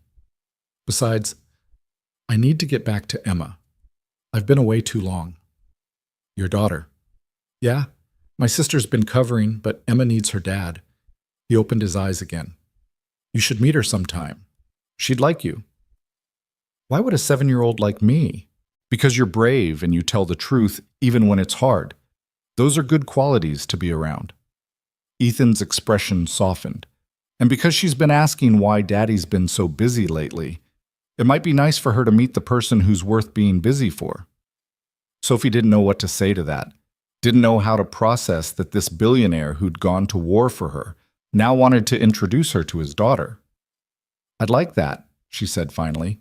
Chen dropped them at a building in Tribeca. Different from the office, more residential. The lobby was all marble and modern art, with a doorman who greeted Ethan by name. Welcome home, Mr. Calloway. Should I have the apartment prepared for a guest? Yes, please. East bedroom and stock the kitchen with whatever Sophie might need. Ethan looked at her. Any dietary restrictions? I eat anything that doesn't cost $50 a plate, Sophie said, then immediately regretted the bitterness in her tone. But Ethan just smiled. Fair enough. Marcus, normal groceries, nothing intimidating. The doorman nodded like this was a perfectly reasonable request. They took an elevator that required a key to access the penthouse floor. When the doors opened, Sophie stepped into an apartment that looked nothing like she expected. No cold minimalism or sterile luxury. Instead, there were books everywhere, mismatched furniture that looked actually comfortable, and evidence of a child's presence. Art projects stuck to the fridge, toys in a basket by the couch, a small pink backpack hanging by the door. This is normal, Sophie said. Were you expecting a villain's lair? Ethan hung up his coat. I'm a single dad with a 7-year-old. My life is chaos held together by routine and caffeine. As if on cue, a door burst open and a small tornado in the form of Emma Calloway came running out. Daddy! She launched herself at Ethan, who caught her easily. Hey, Bug, I thought you were at Aunt Sarah's. She brought me home because you texted that you were coming back. Emma wrapped her arms around his neck. Did you catch the bad guys? We did. Ethan set her down gently. Emma, this is Sophie. She's a friend who helped catch the bad guys. Emma turned to study Sophie with serious gray eyes. Were you scared? Terrified, Sophie admitted. But you did it anyway? Yeah, I did it anyway. Emma nodded, apparently satisfied. That's what Daddy says bravery is. Being scared but doing it anyway. She looked up at Ethan. Can Sophie stay for dinner? Aunt Sarah made too much pasta and she said we should share. Sophie can stay as long as she wants, Ethan said. And sitting there in that normal apartment with its scattered toys and comfortable mess, eating leftover pasta with a billionaire and his daughter who asked normal 7-year-old questions about favorite colors and whether Sophie liked dinosaurs, Sophie felt something shift inside her. For 4 years, she'd been frozen in grief. Stuck in the moment she'd lost her father, unable to move forward because justice felt impossible. But justice wasn't impossible. It was just hard and slow and required help from people willing to fight alongside you. You're smiling, Emma observed. That's good. Daddy says people should smile more. Your daddy's right, Sophie said. After dinner, Emma went to bed and Sophie found herself on the couch with Ethan, both of them too exhausted to do anything but sit in comfortable silence. Thank you, Sophie said finally, for everything, for believing me, for helping me, for all of it. You don't have to thank me. I do, though, because you didn't have to do any of this. You could have just walked away after the first night. Let me handle it alone. No, I couldn't. Ethan looked at her seriously. I told you before, I don't believe in coincidences. You being in that restaurant the night Sterling tried to scam me, that wasn't random. That was, I don't know, fate, maybe, or just dumb luck. But either way, walking away wasn't an option. You don't really believe in fate, no? Ethan smiled slightly. But I believe in making sure people like Sterling don't win. And I believe people like your father deserve justice, even if it takes 4 years. Sophie's phone buzzed, the new one, the secure one Ethan had given her. A text from Agent Chen. Trial date set for 8 months from now. Webb is cooperating again, real cooperation this time. Sterling and Mansour both denied bail. You did good today. 8 months, Sophie said, showing Ethan the message. 8 months until they're convicted, then sentencing, then appeals. It'll be years before this is completely over. I can wait years. I've already waited 4. Yeah, but you don't have to wait alone anymore. Ethan stood up, stretching. Guest room is made up. Stay as long as you need. Days, weeks, whatever. And tomorrow, we start planning your next steps. Next steps? You're not going back to waiting tables, Sophie. You're too smart for that. You speak multiple languages, you can analyze complex legal documents, and you just helped take down an international conspiracy. That's worth more than minimum wage plus tips. What are you suggesting? I'm suggesting you work for me, officially. In my historical intelligence division, the one I told you about. Authenticating documents, investigating fraud, protecting international contracts. It's exactly what your father trained you for. Sophie stared at him. You're offering me a job. I'm offering you a career, one that honors your father's work and uses your actual skills. Ethan's expression was sincere. But only if you want it. No pressure. You've earned the right to choose what comes next. Sophie thought about the velvet room, about smiling at men who looked through her, about going home to an empty apartment and wondering if her father's death would ever mean anything. I want it, she said. The job. I want it. Good. Ethan smiled, the first genuine smile she'd seen from him. Then we'll talk details tomorrow. Tonight, get some sleep. You've earned it. Sophie did sleep in a guest room that was nicer than any apartment she'd ever rented, and for the first time in 4 years, she didn't dream about her father's death. She dreamed about his life, about the way he'd taught her Arabic with infinite patience, about his smile when she got a translation right, about the pride in his voice when he told her she was brilliant. And when she woke up the next morning to sunlight and the sound of Emma singing in another room, Sophie realized something important. Her father was gone. That would always hurt. But his legacy wasn't the false corruption charges or the manufactured scandal. His legacy was the truth. And Sophie had made sure the truth survived. That was enough. The media circus lasted 3 weeks before Sophie stopped being interesting enough to chase. 3 weeks of photographers camped outside Ethan's building. Reporters shouting questions whenever she left, op-eds debating whether she was a hero or an opportunist looking for her 15 minutes. Maya had warned her it would be brutal, and Maya was right about most things. Sophie learned to ignore it, learned to walk past cameras like they were street furniture, learned that the truth didn't need defending to people who'd already made up their minds based on a headline. What surprised her was how quickly normal life tried to reassert itself. Emma still needed help with her homework. The apartment still needed groceries. Coffee still tasted better in the morning than at night. The world kept turning regardless of whether Sophie Bennett had exposed an international murder conspiracy or not. You're quiet today. Ethan looked up from the financial report he was reviewing. They were in his home office, a room that somehow managed to be both professional and comfortable, with Emma's artwork taped to the wall behind his desk. Just thinking. Sophie closed the Arabic legal text she'd been studying. 3 weeks into her new job, and she was still getting used to the idea that reading historical documents counted as work. About how weird this all is. A month ago, I was serving drinks to people who didn't know my name. Now I'm sitting in a penthouse analyzing Ottoman-era contracts like it's normal. Is it good weird or bad weird? Sophie considered. Honestly, I don't know yet. Ask me after the trial. The trial. It loomed over everything, a fixed point 8 months in the future that would determine whether the last month meant anything at all. Ethan set down his report. Webb's lawyer contacted Agent Chen yesterday. He wants to negotiate a plea deal. I thought he already had one. He did. Then he violated it by recanting his testimony. Now he's scrambling to get back in the FBI's good graces before they add perjury and obstruction charges. Ethan's smile was grim.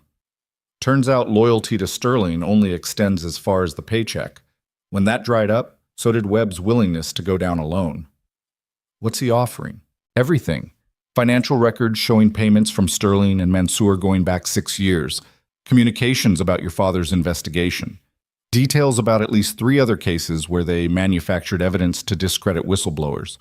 Ethan paused. And he's willing to testify that Sterling personally ordered your father's murder. Sophie's breath caught. Personally. Webb says Sterling called him directly, told him Ahmad Bennett was a problem that needed to disappear permanently, offered him $500,000 to make it look like an accident. $500,000. That's what her father's life had been worth to Damian Sterling, less than what the man probably spent on art for his office. Does Chen believe him? She's verifying the details, but yeah, Webb's story matches the financial evidence and Omar's testimony. It's credible. Ethan leaned back in his chair. Sterling's lawyers know it too. They've been trying to negotiate their own deal. What kind of deal? The kind where Sterling pleads to lesser charges in exchange for giving up his co-conspirators. Mansour mostly. Maybe some of the investors who helped launder money through the forged contracts. Ethan's expression darkened. Chen told them to go to hell. Good. Yeah, but it means Sterling's going to trial fighting. He'll throw everything at us. Character assassination, procedural challenges, appeals to every technicality his lawyers can find. It's going to be ugly. Sophie had expected that. Men like Sterling didn't go quietly. They burned everything on their way down, hoping the flames would obscure their guilt. Let it be ugly, she said. I'm not afraid of ugly anymore. Emma burst into the office without knocking, her backpack trailing behind her. Sophie, you have to help me with my science project. Daddy doesn't understand photosynthesis. I understand photosynthesis fine, Ethan protested. I just don't understand why your teacher wants you to build a model of it using household items. Because that's how science works. Emma grabbed Sophie's hand. Come on. We need cardboard and markers and those little pom-pom things from the craft box. Sophie let herself be pulled from the office, Ethan's amused expression following them out. In the 3 weeks she'd been staying here, Emma had decided Sophie was her new favorite person. They'd baked cookies that came out slightly burned, watched movies about talking animals, and had serious discussions about whether unicorns would be good pets. It was the kind of normal Sophie hadn't realized she'd been missing. The kind of family feeling that had died with her father and left a hole she'd tried to fill with work and silence. They spent 2 hours building a photosynthesis model that looked more like abstract art than science, Emma chattering the entire time about her teacher and her friends, and whether Sophie thought horses were better than dolphins. Horses, Sophie said definitively. Dolphins are just ocean horses with attitude problems. Emma giggled so hard she nearly knocked over the model. That's what I said. But Macy in my class says dolphins are smarter. Smarter doesn't mean better. Horses let you ride them.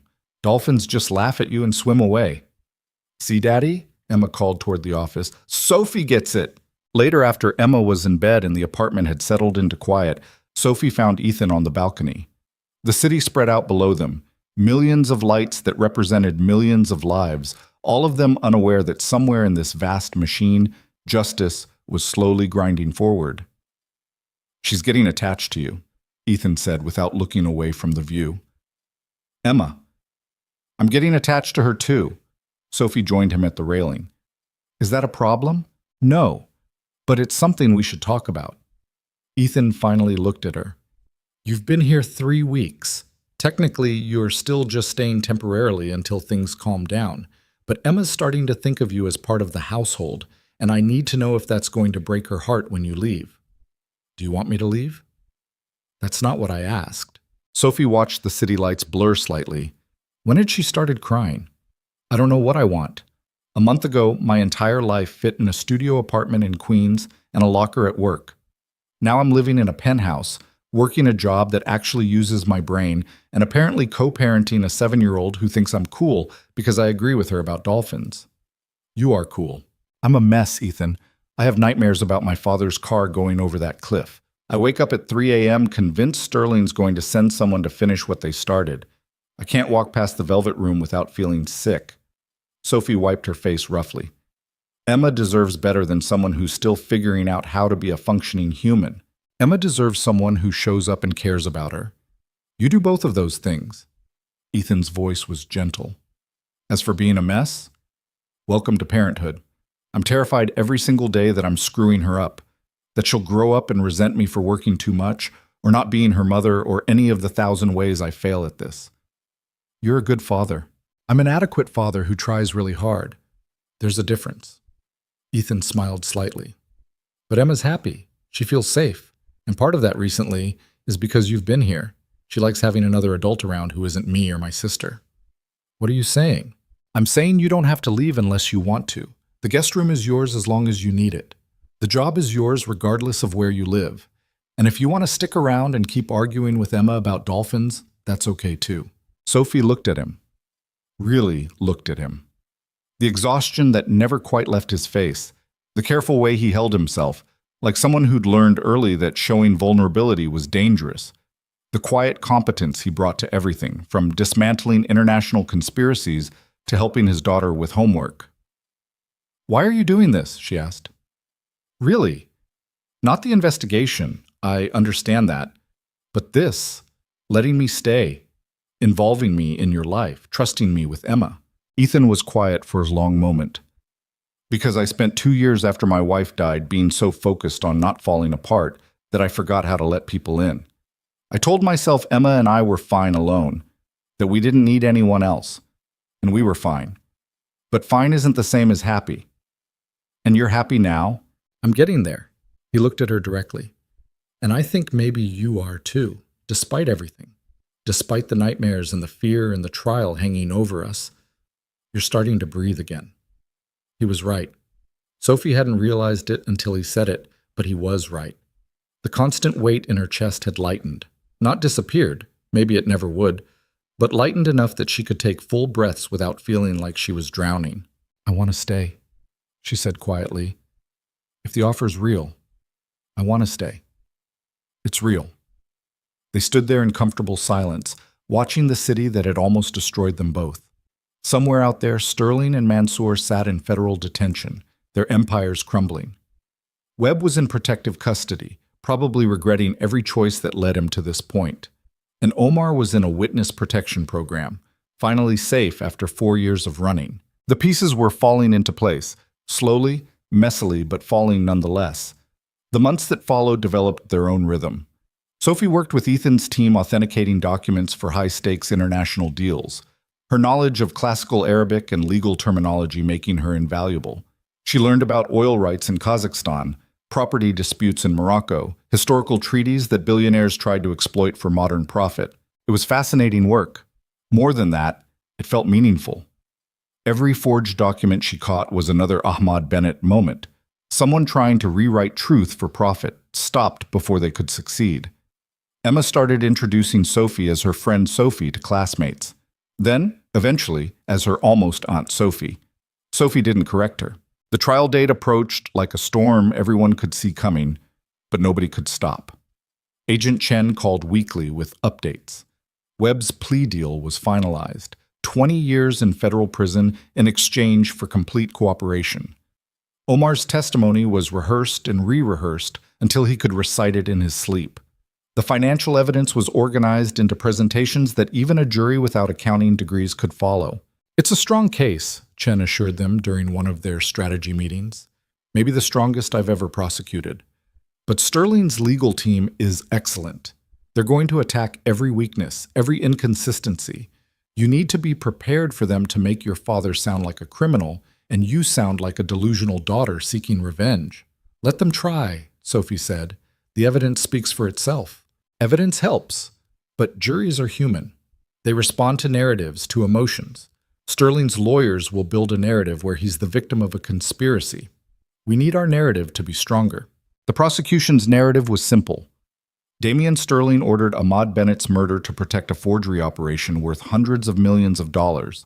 He paid Hassan Mansour to arrange it. Mansour paid Marcus Webb to execute it. Webb paid Omar Hassan to sabotage Ahmad's car. And when it was done, they covered it up with false corruption charges and paid officials to close the case quickly. It was the truth. But truth didn't always win in courtrooms. The trial began on a gray Tuesday in November, almost exactly a year after Sophie had walked into the Velvet Room for what should have been just another shift. The courthouse was surrounded by media, not just local news, but international crews, financial journalists, true crime podcasters, everyone drawn to the spectacle of a billionaire on trial for murder. Sophie walked past them with Ethan on one side and Agent Chen on the other, ignoring the shouted questions. Inside, the courtroom was packed. She recognized some faces, investors who'd been at that dinner, reporters who'd covered the arrest, Even Marco from the restaurant, looking uncomfortable in a suit. Sterling sat at the defense table looking thinner than Sophie remembered, his expensive suit hanging slightly loose. Mansour sat separately with his own legal team, the two men who'd conspired together now trying desperately to blame each other. The prosecution's opening statement was delivered by Chen herself, her voice calm and methodical as she laid out the conspiracy. She spoke for 45 minutes, walking the jury through 4 years of lies, payments, and murder. Sterling's lawyer countered with a narrative of persecution. His client was a successful businessman targeted by competitors and vilified by a media eager for a billionaire villain. The so-called evidence was circumstantial at best, fabricated at worst. And Sophie Bennett, well, she was a troubled woman unable to accept her father's legitimate corruption conviction. Sophie sat through it without reacting, though her hands clenched in her lap hard enough to hurt. The trial lasted 6 weeks. 6 weeks of testimony and cross-examination and technical financial evidence that made the jury's eyes glaze over. Omar took the stand and described cutting the brake lines with shaking hands and tears streaming down his face. Webb testified about receiving orders from Mansour and payments from Sterling, his voice flat and emotionless like he was describing someone else's crimes. Maya presented the financial evidence with charts and timelines that proved every payment, every transaction, every piece of the conspiracy. Historical experts confirmed the treaty was forged. Dubai officials testified about the suspicious circumstances of Ahmad's death investigation. And Sophie took the stand on a Friday afternoon, the courtroom silent as she swore to tell the truth. The prosecutor, Chen's colleague, a sharp woman named Rodriguez, walked her through that night at the Velvet Room. How she'd noticed the document, why she'd recognized the forgery, the decision to speak up despite knowing it could cost her everything. "Why did you do it?" Rodriguez asked. "Why risk your job, your safety, everything, for a stranger?" Sophie looked at the jury. 12 ordinary people who would decide if her father's death meant anything. "Because my father taught me that truth matters more than safety," she said. "He lived by that principle and he died for it.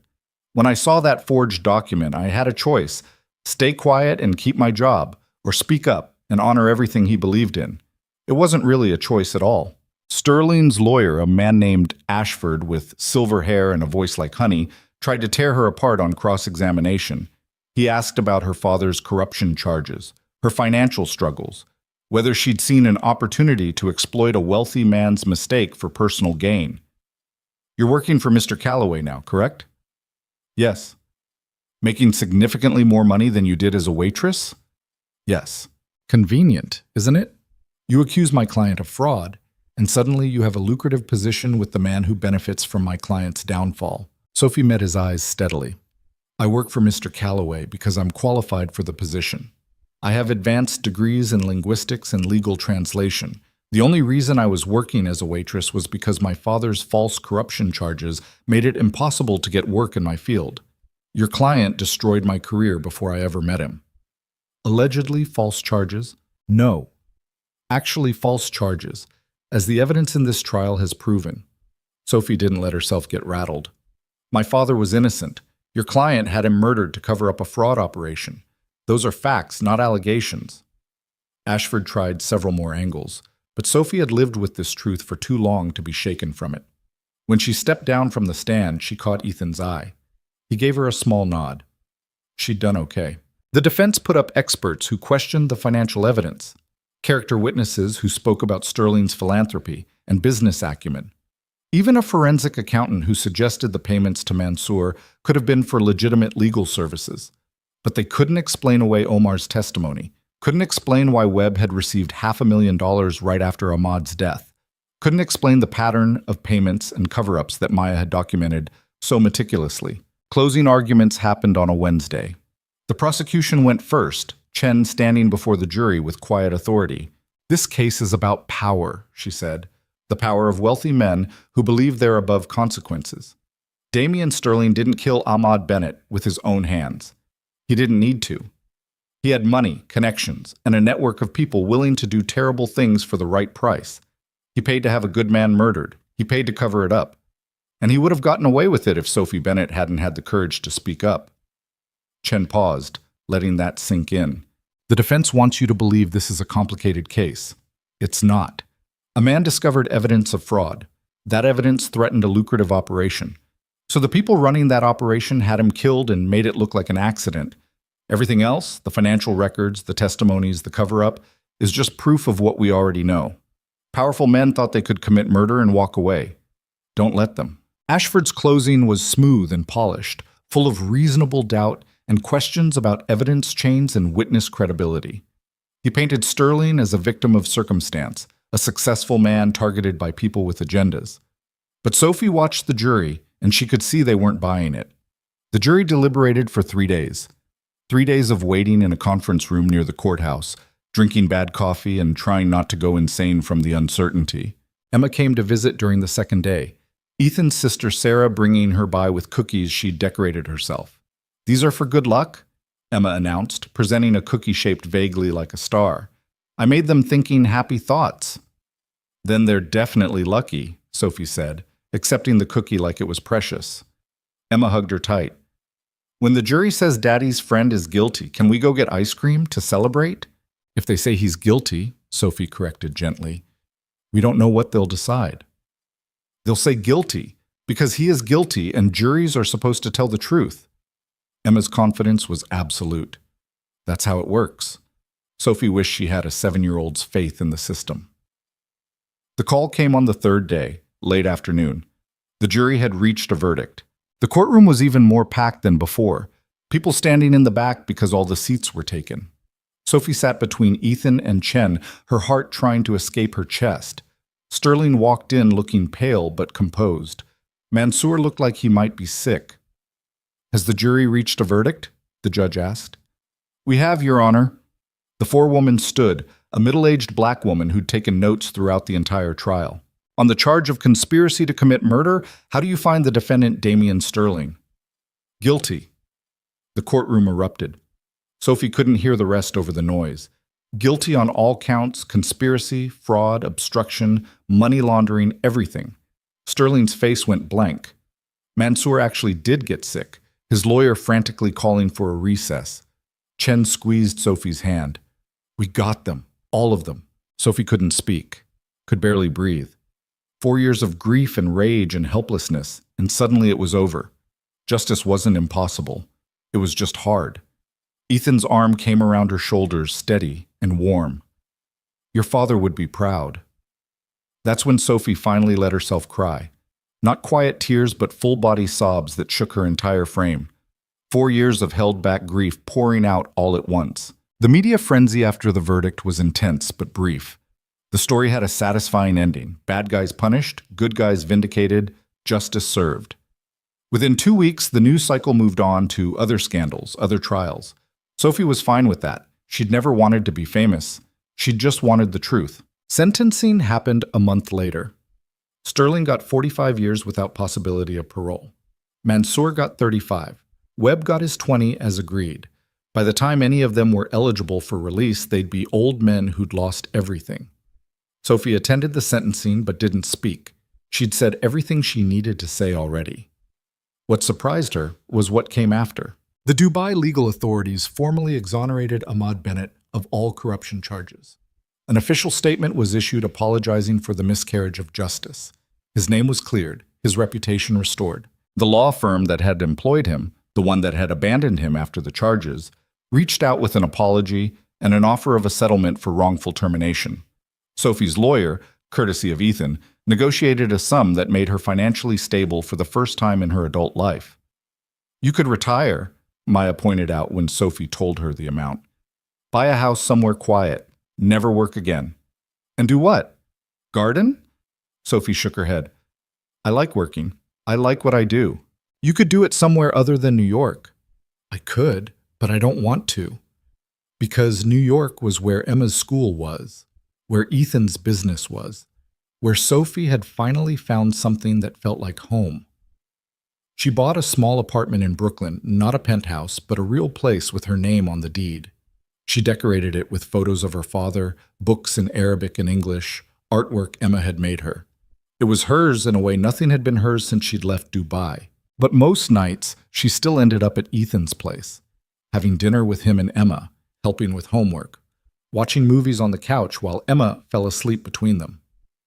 You know people are going to talk, Ethan said one evening after Emma was in bed. About us. Working together, living in the same building, raising Emma together. Let them talk. Sophie was reading a contract proposal, her Arabic-English dictionary open beside her. I stopped caring what people think around the time someone shot at me. Fair point. Ethan was quiet for a moment. But I do want to know what this is, for my own clarity if nothing else. Sophie set down the contract and looked at him. What do you want it to be? That's not an answer. No, it's a question. Because I don't know what you want, Ethan. You're brilliant and rich and you could have anyone. Why would you want a former waitress with trust issues and nightmares? Because you're brilliant and brave and you see through bullshit most people accept as truth. Because Emma adores you. Because you make me want to be better than adequate. Ethan met her eyes, and because somewhere between the forgery and the shootout and the trial, I fell in love with you. Which wasn't part of the plan, but here we are. Sophie's breath caught. Here we are. Is that all you're going to say? I'm thinking. Sophie's mind was racing. You barely know me. I know you risked everything for a principal. I know you're kind to my daughter. I know you laugh at my terrible jokes and you don't let me get away with being emotionally unavailable. Ethan smiled slightly. That's enough to build on, I think. I have nightmares. I wake up at 3 a.m. convinced someone's trying to kill me. I wake up at 3 a.m. worrying I'm failing Emma. We can be insomniacs together. I don't know how to be in a relationship. I've been alone for 4 years. I've been alone for 5. We'll figure it out together. Ethan reached across the couch, taking her hand. Unless you don't want to. In which case, we stay friends and colleagues and co-parents to Emma, and that's okay too. I just needed you to know where I stand. Sophie looked at their joined hands, calloused from different kinds of work. Hers from years of restaurant labor, his from computer keyboards and stress. I'm scared, she admitted, of letting someone matter this much, of losing someone else I love. Yeah, me too. Ethan's grip tightened slightly. But I've learned something being Emma's dad. Being scared of loss doesn't protect you from it. It just makes you miss the good parts while you're too busy worrying about the end. He was right. Sophie had spent 4 years protecting herself from more pain by refusing to let anyone get close. And all it had done was make her lonely. Okay, she said quietly. Let's figure it out together. Ethan smiled, not his careful business smile, but something genuine and warm. Yeah? Yeah. He kissed her then, soft and tentative, like he was afraid she'd change her mind. Sophie kissed him back, letting herself fall into it, into him, into the terrifying possibility that maybe she deserved happiness after all. When they pulled apart, Emma was standing in the hallway in her pajamas, grinning like she'd won the lottery. I knew it, she announced. Aunt Sarah owes me $5. I said you'd kiss before Christmas, and she said after New Year's. You bet on us? Ethan asked, trying to sound stern and failing completely.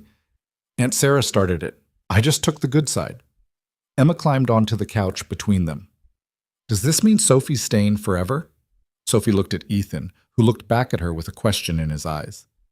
Yeah, Sophie said, surprised by how certain she felt. I think it does. Emma hugged them both, her small arms barely reaching around.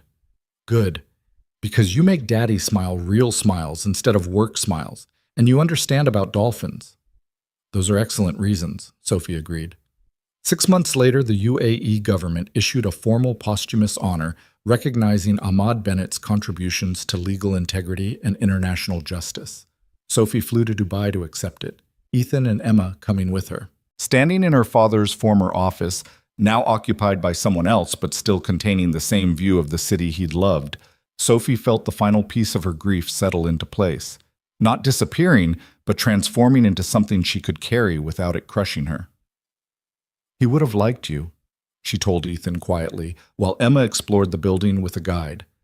My father. He would have liked that you care about the truth more than being comfortable. I would have liked to meet him.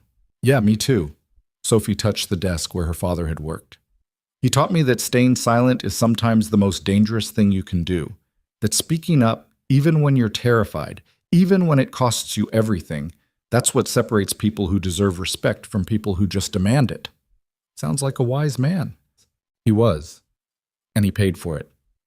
Sophie turned to face Ethan. But he was right. Silence would have protected me, would have kept me safe and small and invisible, but I would have hated myself. Every day for the rest of my life, I would have known I let his murderers walk free because I was too scared to speak up. You spoke up. I did. And it was terrifying, and it almost got me killed, and it definitely destroyed my nice, quiet life. Sophie smiled. But I'd do it again. Every time. Because some things matter more than safety. Emma ran back in, chattering about the architecture and asking if they could go see the old souks. Sophie took her hand, Ethan took the other, and they walked out of Ahmad Bennett's former office together. The truth had cost Sophie 4 years of grief and nearly her life, but it had also given her back her father's honor, given her a career that mattered, given her a family she hadn't known she needed. Some prices were worth paying. On the flight home, Emma fell asleep against Sophie's shoulder, her small body warm and trusting. Ethan worked on his laptop, occasionally glancing over with that soft expression he got when he looked at the people he loved. Sophie thought about the waitress she'd been a year ago. Invisible, silent, convinced that justice was something that happened to other people. That woman felt like a stranger now. She'd learned something important through all of this, something her father had tried to teach her, but she'd been too young to understand. The world didn't naturally bend toward justice. It bent toward whoever had the most power, the most money, the loudest voice. Justice required people willing to risk everything to pull it back toward truth, required courage and stubbornness, and the absolute refusal to accept that some people were above consequences. Ahmad Bennett had been that kind of person. And in speaking up that night at the Velvet Room, Sophie had discovered she was too. She wouldn't have chosen this path, wouldn't have chosen her father's murder or the years of grief or the terror of being shot at or the ordeal of the trial. But she wouldn't undo it either, because on the other side of all that pain was a life that actually meant something. Was Emma's hand in hers and Ethan's quiet strength and work that honored her father's memory? Was the knowledge that when it mattered most, when staying silent would have been easier and safer, Sophie Bennett had found her voice and used it. That was enough. That was more than enough. It was everything.